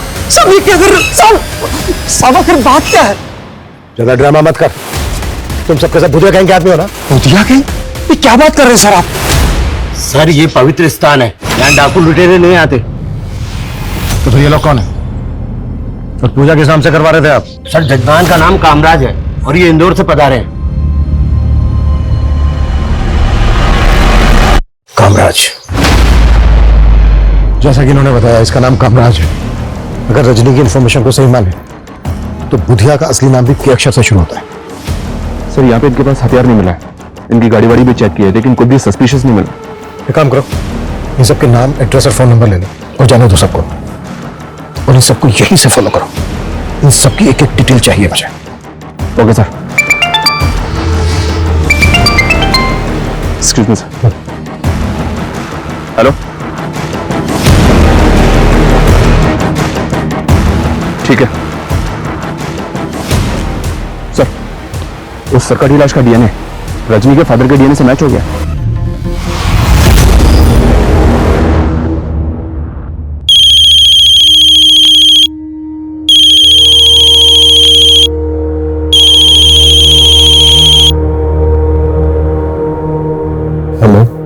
अंकल, मैं योगेश। मैं जानता हूं आप किस सदमे से गुजर रहे हैं। अंकल, एक्चुअली वो राजीव सर रजनी के ऊपर एक स्पेशल शो करना चाहते हैं, तो उसके लिए हम आपका एक एक्सक्लूसिव इंटरव्यू करना चाहते हैं। बस अपनी टीआरपी के लिए तुम मेरा और मेरी बेटी के जज्बातों का मजाक उड़ाओगे? नहीं अंकल, ऐसी बात नहीं है। मैं नफरत है मुझे तुम मीडिया वालों से। तुम्हारी वजह से मैंने अपनी बेटी को खो दिया।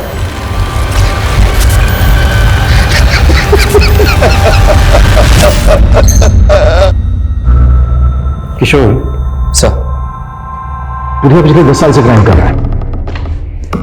तो पिछले 1 साल से बुधिया के नाम पर कुछ ऐसे केसेस दर्ज हैं जहां पर सरकटी लाशें फेंकी हुई, जबकि 1 साल पहले तक उसके नाम पर ऐसा कोई केस दर्ज नहीं। अब सवाल यह उठता है कि यह सब 1 साल में ही क्यों? और एक बात, एसपी महेश्वरी की लाश का गला नहीं काटा गया, जबकि रजनी की लाश गला काट के फेंकी गई। ये सब कुछ अजीब नहीं है? Sir yes coming. सर मैंने कामराज के बारे में पता किया, वो इंदौर में एक रेवेन्यू ऑफिसर है। सर ऐसा लग नहीं रहा कि उसका बुधिया या उसके गैंग से कोई कनेक्शन होगा। उसके वाले आदमी का कुछ पता चला? सर फिलहाल तो नहीं, लेकिन सर रजनी के कॉल रिकॉर्ड में अजंता न्यूज चैनल का नंबर मिला है। और सर उसके फादर ने भी तो बताया था कि वो कोई नया न्यूज चैनल ज्वाइन करने वाली है। अजंता न्यूज चैनल वालों से पता करो कि क्या रजनी वाकई में वहां पे ज्वाइन करने वाली थी, और उस कैब वाले आदमी का पता करो जो रजनी के होटल रूम में गया था और वहां से उसका लैपटॉप बैग लेके गायब हो गया। Okay sir.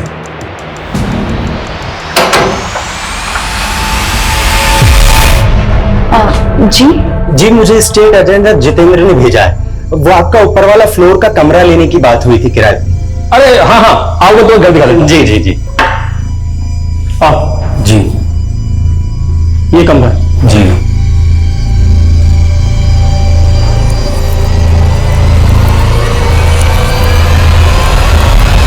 मैंने पर्सनली चेक किया सर, पिछले 6 महीने में 7 सरकटी लाशों के केसेस मिले और इनमें से 3 केसेस में रजनी लगातार रिपोर्टिंग कर रही थी। ये उसके वीडियोस हैं सर, ये देखिए। बुधिया ने अब तक कई नामी लोगों के कत्ल किए हैं, लेकिन अब उसके हाथ गरीब और बेसहारा लोगों तक भी पहुंच रहे हैं। हाल ही में 3 सरकटी लाशें मिली हैं, जो सब आम लोग थे। समता नगर की शीला देवी जो एक हाउसवाइफ थी, जमशेदपुर के प्राइमरी टीचर पीयूष वर्मा, और अभी रिसेंटली करण नाम के सिक्योरिटी गार्ड की भी सरकटी लाश मिली है। क्या ये पॉसिबल है कि करण को भी बुधिया और उसके गैंग ने? रजनी की रिपोर्टिंग से तो ऐसे लग रहा है सर।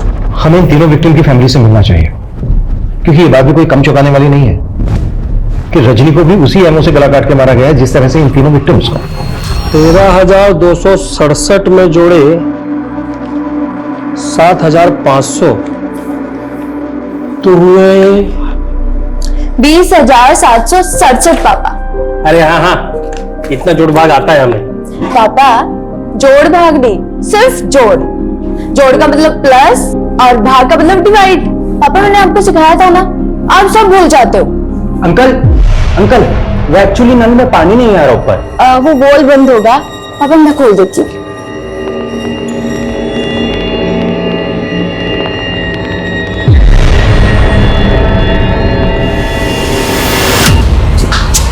ये क्या करूं?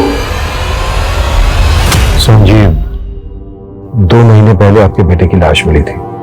आपने एक रजनी नाम की लड़की को इंटरव्यू दिया था, जिसके बाद उसने कहा कि आपने बुधिया के खौफ में आकर उससे डर कर ये नहीं कहा कि आपके बेटे को बुधिया ने मारा है। नहीं सर, हमने ना ऐसा कहा, न मैं मेरे बेटा बुधिया को जानते थे। तो लड़की तो बस वही बोली जा रही थी जो उसे बोलना था। साहब हमने उससे बोला भी था कि हमारा बुधिया से कोई वास्ता नहीं, लेकिन उसने ये सब न्यूज में से कटवा दिया था। किस पर शक है आपको सोहन जी? किसने मारा होगा आपके बेटे करण को? साहब मेरी बीमारी के चलते मेरा बेटा करण सोसाइटी के गेट पे गार्ड की नौकरी कर रहा था और उसका सोसाइटी में झगड़ा भी हुआ था। सर गाड़ी पार्किंग में लगा दे। सॉरी सर, ये काम मेरा नहीं है, सोसाइटी ने मुझे सिक्योरिटी के लिए रखा है। अगर मैं चाहूं तो तुझसे अपने जूते साफ करवा सकता हूँ। माफ कीजिए सर, अब आप बदतमीजी कर रहे हैं। मुझे तो लगता है मेरे बेटे को रमेश ने मारा है साहब।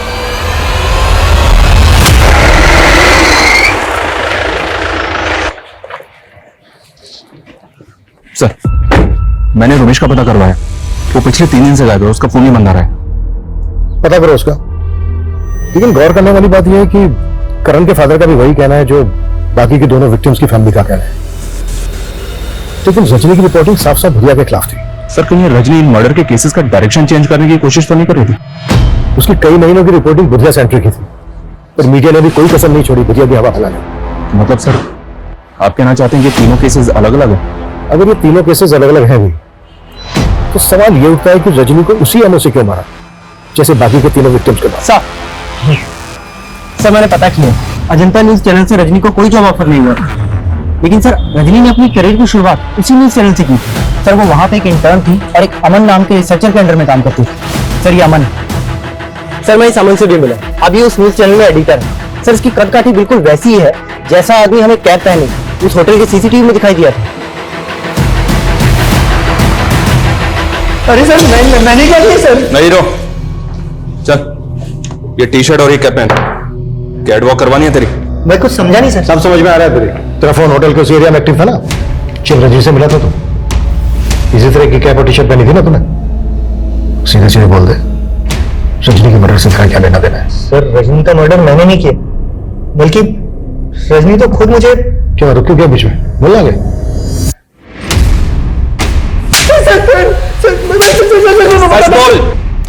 सर बताता हूँ सर। सर रजनी मुझे ब्लैकमेल कर रही थी सर। क्यों ब्लैकमेल कर रहे थे? सर 3 साल पहले वो एज ए इंटर्न आई थी और परमानेंट होने के लिए वो मुझे फेवर देने लगी। हम दोनों में फिजिकल रिलेशनशिप भी बना। फिर अचानक उसने कोई दूसरी प्रेस ज्वाइन कर ली और फिर वहां से छोड़ करके भी उसने एक नया न्यूज चैनल ज्वाइन किया जहां वो रिपोर्टर बन गई। और सर मैं भी अपने न्यूज चैनल में अच्छी पोस्ट पर था सर। फिर अचानक सर वो मुझे फोन करने लगी और अमन सर, सुना है आपके न्यूज चैनल में नए न्यूज एंकर की तलाश चल रही है। मुझे भी न्यूज रिपोर्टिंग का काफी एक्सपीरियंस हो गया है। आप चाहे तो ये जॉब। ठीक है रजनी, मैं देखता हूँ। देखना नहीं है सर, करना है। सर फिर वो बोलने लगी जिस दौरान हम दोनों के रिलेशनशिप बने थे उसने कुछ वीडियोस बना लिए थे और वो न्यूज एंकर की जॉब लेने के लिए वो मुझे ब्लैकमेल करने लगी।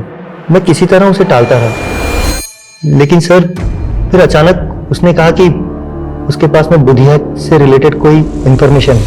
ये देखिए जन्म कुंडली।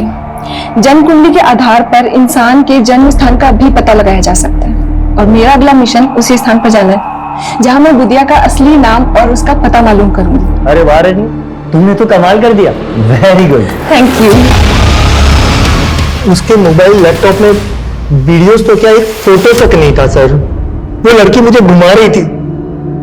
सर मैं सच बोलता हूँ सर, उसके मर्डर में मेरा कोई हाथ नहीं सर। सर अगर ये अमन सच बोल रहा है और जो भी हमें रजनी के बारे में पता चला है उससे तो ये पता चलता है कि रजनी बहुत बड़ी मैनिपुलेटर थी। इसके कईयों के साथ इशू हो सकते हैं सर। और जिस थ्योरी के बारे में हम शुरू से ही सोच रहे हैं, रजनी को गायब करने में बुधिया का हाथ हो सकता है। मैं कमिंग सर। कमिंग सर मैंने रजनी का लैपटॉप चेक किया जो हमें अमन ने दिया था। सर उसमें कुंडली मिली। सर कुंडली पे जन्म स्थान शामगढ़ लिखा है और कुंडली के ऊपर कौशल नाम लिखा है। कौशल? सर कहीं बुधिया का असली नाम कौशल तो नहीं, जैसे कि रजनी बोल रही थी? हो सकता है कुंडली बुधिया की हो। कुंडली में जन्म स्थान है शामगढ़। पता करो शामगढ़ में कोई कौशल नाम का आदमी रहता है। वाह पापा, वेरी गुड। आज तो एक भी मिस्टेक नहीं। इसका मतलब अखरोट असर कर रहा है मुझ पर? हाँ पापा, लेकिन पापा अखरोट तो खत्म हो गए। तो क्या हुआ, मैं बाजार से और ले आता हूं। अच्छा तेरे लिए कुछ लाना है? नहीं पापा। चल ठीक है, मैं अखरोट लेके आता हूं। हाँ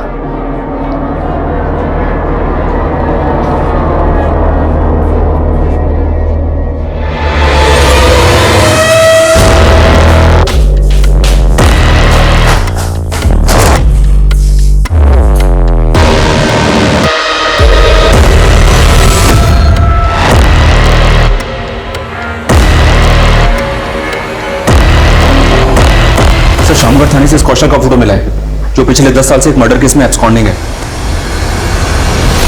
किसके मर्डर केस में एब्सकॉन्डिंग है? जयदूत सिंह। ये पॉलिटिशियन नरेंद्र का मामा था और नरेंद्र का नाना एक ज्योतिष था। रजनी के लैपटॉप में कुंडली के साथ क्या अक्षर लिखा मिला? सर रजनी और नरेंद्र की फोन पे काफी बातें होती थी और ये बुधिया नरेंद्र पे 2 बार अटैक भी कर चुका है। शायद बुधिया ही कौशल।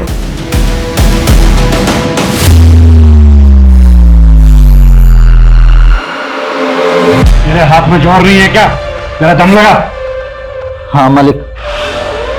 मालिक, यूपी के एक गिरोह से 1100 पिस्तौल का ऑर्डर आया। बहुत फायदे का सौदा है। अगर कौशल ही बुधिया है तो नरेंद्र काफी राज जानता होगा, लेकिन ये राज उठवाए कैसे जाए? क्या बदतमीजी है? बदतमीजी नहीं, पुलिस रेड आई है नेताजी। इन्फॉर्मेशन मिली थी हमें इस होटल के अंदर देह व्यापार होता है। देखो तुम जानते नहीं हो, मैं आप चाहे कोई भी, जरा सोचिए अगर केस बना तो आपके नाम का क्या होगा? आखिर तुम चाहते क्या हो? थोड़ी सी जानकारी बुधिया के बारे में। देखिए कौशल और उसके परिवार से 36 का आंकड़ा था मामा का। मामा अय्याश थे। कौशल की बहन का रेप किया और उसे मार दिया और इस सदमे में कौशल का बाप भी मर गया। कौशल ने मामा को मारकर अपना बदला पूरा किया और फिर भाग गया था और ये कौशल ही बुधिया बन गया। कह नहीं सकते, लेकिन सुनने में आया था कि वो भागकर बागियों की गैंग में शामिल हो गया था। फिर 2 बार हम पे बागियों ने अटैक किया, तो हमें लगने लगा कि कहीं कौशल ही बुधिया ना हो। और ये सारी बातें आपने रजनी को बताई? वो हमारी जीत के बाद अपना फायदा उठाने के लिए हमारे नजदीक आ गई थी। उसे हीरो बनना था और हमें बुधिया नाम का भ्रम मिटाना था, इसलिए हमने ये राज उसे बता दिया। उस कौशल की जन्म कुंडली मेरे नाना ने बनाई थी पहले, वो भी हमने उसे दे दी। इसके अलावा कुछ नहीं जानते। कौशल ही बुधिया है ये अब तक कंफर्म नहीं हुआ है, लेकिन अब तक जितनी भी एक के बाद एक सरकटी लाशें सामने आई हैं और क्रिमिनल ने कोई क्लू नहीं छोड़ा, उसे यही सिद्ध होता है कि ये किसी बहुत ही शातिर आदमी का काम है। सर, जहां लाश मिली वहां से तकरीबन 500-600 मीटर की दूरी पर एक जोड़ी जूते मिले थे और जूतों पर खून के धब्बे लगे थे। शायद वो जूते क्रिमिनल के हों सर। लाश को डंप करने के बाद वहां से भाग रहा हो, जूते का सोल निकल गया हो और वो जूतों को वहीं उतार के भाग गया हो। Yes come in. सर, खबरियों से एक टिप मिली है, फिर से हथियारों की एक डील होने वाली और इस बार भी डिलीवरी संगम छेती पर ही होगी। टीम रेडी करो। सर।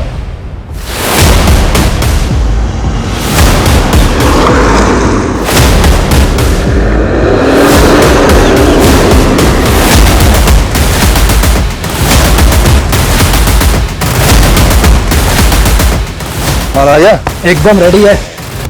तो दिखा दे।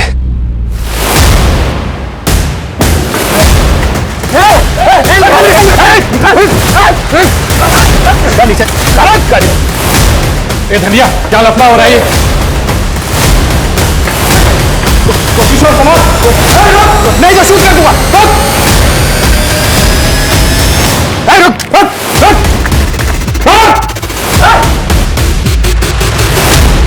साहब सच कह रहा हूं, मैं बुधिया नहीं हूं। तो बुधिया कहाँ है? बोल। सब बुधिया मर चुका है। सब सच कह रहा हूं, बुधिया मर चुका है। बोल दे सच, नहीं तो तू नहीं बचेगा, ये पक्का है। सब वो साल भर पहले हम लोगों की पुलिस से मुठभेड़ हुई थी, उसमें बुधिया को गोली लग गई थी और हम लोग उसे घायल अवस्था में उठाकर अपने अड्डे पर ले आए थे। पर सब बुधिया मर चुका था, पर सब बुधिया को किसी ने देखा नहीं था, इसलिए मैं उसके नाम को जिंदा रख के उसके नाम से गिरोह चलाने लग गया।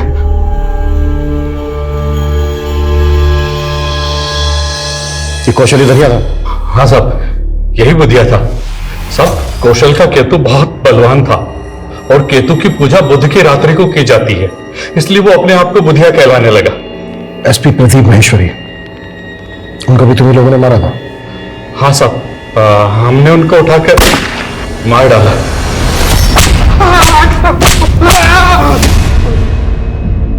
और उनका ड्राइवर दर्शन? हाँ साहब, उसको भी हमने मार डाला।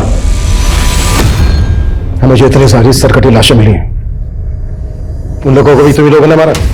हम सर काट कर नहीं मारते, हम तो गोली मारते हैं साहब। तुम्हारे आदमी धनिया ने बताया कि रजनी को भी तुम्हीं लोगों ने उठाया था। सर, ये जूता तो मेरा ही है, पर ये तो मंदिर के बाहर से चोरी हो गया था साहब। मंदिर से चोरी हो गया था? हाँ साहब, रजनी ने बताया कि उसने मंदिर के पुजारी को कौशल की कुंडली दिखाई थी और पुजारी ने जैसा बताया वैसा वैसा ही कौशल के साथ हुआ था। तो सब तो हमें लगा कि पुजारी बहुत ज्ञानी आदमी है, तो सब हमने भी पूजा करवाई थी और वही मंदिर के बाहर से ये जूता चोरी हो गया था साहब। साहब, मुझे नहीं पता वो बुधिया के लोग थे, पर साहब वो अपराधी लोग ही थे। साहब, मैं बहुत डर गया था, इसलिए उन लोगों के बारे में पहले आपको नहीं पता। उसके जूते किसने चुराए थे यहाँ से? तो मेरी जीजा जी। कौन है वो? नाम क्या है उसका?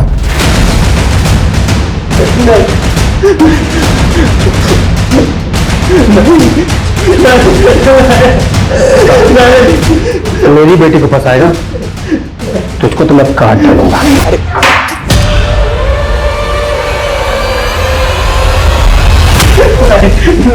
नहीं छोड़ दो।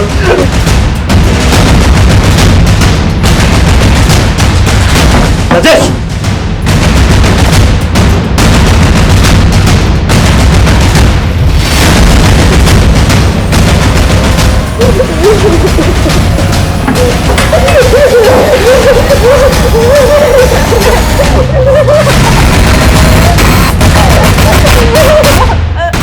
मुझसे आज तुझे कोई नहीं बचा सकता।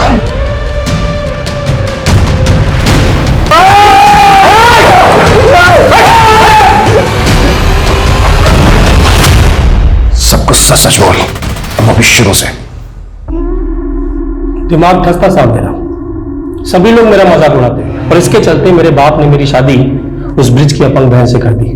मैं झेल लिया था, बीवी मर गई वो भी झेल लिया, लेकिन बेटे की शादी करने के साथ जो भी काम करता घाटा हो जाता, दिमाग लगा ही नहीं पाता था। फिर मैंने अपने साले ब्रिज से उपाय पूछा। नरबली। नरबली? हाँ, नरबली। इसी के बल पर पुराने समय में रंक राजा बन गए। क्या साले साहब, मुझे अंदर करवाओगे क्या? ठीक है, फिर कोई छोटा उपाय कर लो। किसी ज्ञानी ध्यानी पराक्रमी के जूते चुरा कर ले आओ। मैं वशीकरण पूजा से ऐसा करूंगा कि उसके गुण आप में आ जाएंगे। मैं इतना हताश हो गया था साहब कि मैंने सारे उपायों को एक साथ करने का सोच लिया। उन्हें पटाकर अपने अड्डे पे ले आता और उनकी बलि चढ़ा देता साहब। और हाँ, फिर उनकी खोपड़ी का मगज मैं खा लेता साहब। व्हाट? तू लोगों का मगज? हाँ साहब, करण, रजनी, सिद्धि, आकाश और ऐसे बहुत सारे बुद्धिमान और पराक्रमी लोगों का मगज मैंने खाया साहब। अब तक कितने लोगों को शिकार बनाया तूने अपना? जितने जोड़ी जूते मिले होंगे आपको उतने हैं साहब। रजनी को भी तू नहीं? अरे साहब, वो रिपोर्टिंग कर रही थी मेरे द्वारा मारे गए लोगों के केस की। भले वो कह रही थी कि सबको बुधिया गैंग ने मारा है, लेकिन मैं टेंशन में था साहब। मुझे लगा ये पता लगाते लगाते मुझ तक जरूर पहुंच जाएगा। फिर एक दिन पता चला कि बुधिया गैंग के लोगों ने उसे अगवा कर लिया। लेकिन एक दिन साहब वो बुधिया गैंग के लोगों को चकमा देकर भागी और आई कहा मेरे साले के शरण में। तू जूते क्यों चुराता था? क्या बुधिया गैंग के लोगों को भी मारा तूने? बुधिया गैंग को मारना मेरे बस की बात था, लेकिन मुझे उनका पराक्रम तो चाहिए था। इसलिए मैंने सिर्फ उनके जूते चुराए और आखिरी बार लाश को ठिकाने लगाते वक्त उस जूते ने भी धोखा दे दिया साहब। किसकी लाश थी वो? रोमेश, दिमाग का डॉक्टर था साहब, बहुत बुद्धिमान। उसका दिमाग भी मैंने चट किया साहब। हीन भावना का शिकार इंसान कभी अपना हित नहीं कर पाता। राधेश्याम भी हीन भावना का शिकार था। उसमें जो कमियां थी वो अक्सर कई लोगों में होती हैं, लेकिन इन कमियों को सही से सुधारा ना जाए तो वो इतना हावी हो जाती है जो एक तरह के अतिवाद को जन्म देता है। जैसे दीमक लकड़ी को खोखला बना देती है, और जब उसमें अंधविश्वास जैसी भ्रांतियां पनपती हैं तो इंसान को होश भी नहीं रहता और वो मिथ्या कर्म कांड के नाम पे एक आतताई बन के घोर अपराधों में लिप्त हो जाता है और उसका विवेक विलिप्त हो जाता है। अब मैं सोनाली कुलकर्णी आपसे विदा लेती हूँ। फिर मिलेंगे एक नए केस के साथ क्राइम पेट्रोल सतर्क में। तब तक अपना और अपने परिवार का ख्याल रखिए। आप जानते हैं हम सब एक मुश्किल दौर से गुजर रहे हैं। कृपया मास्क पहने, सैनिटाइजर का इस्तेमाल करें और सोशल डिस्टेंसिंग बनाए रखें। देखते रहिए क्राइम पेट्रोल सतर्क। जय हिंद। इस तरह के और भी एपिसोड देखने के लिए हमारे चैनल को सब्सक्राइब करें और बेल आइकन दबाना ना भूलें।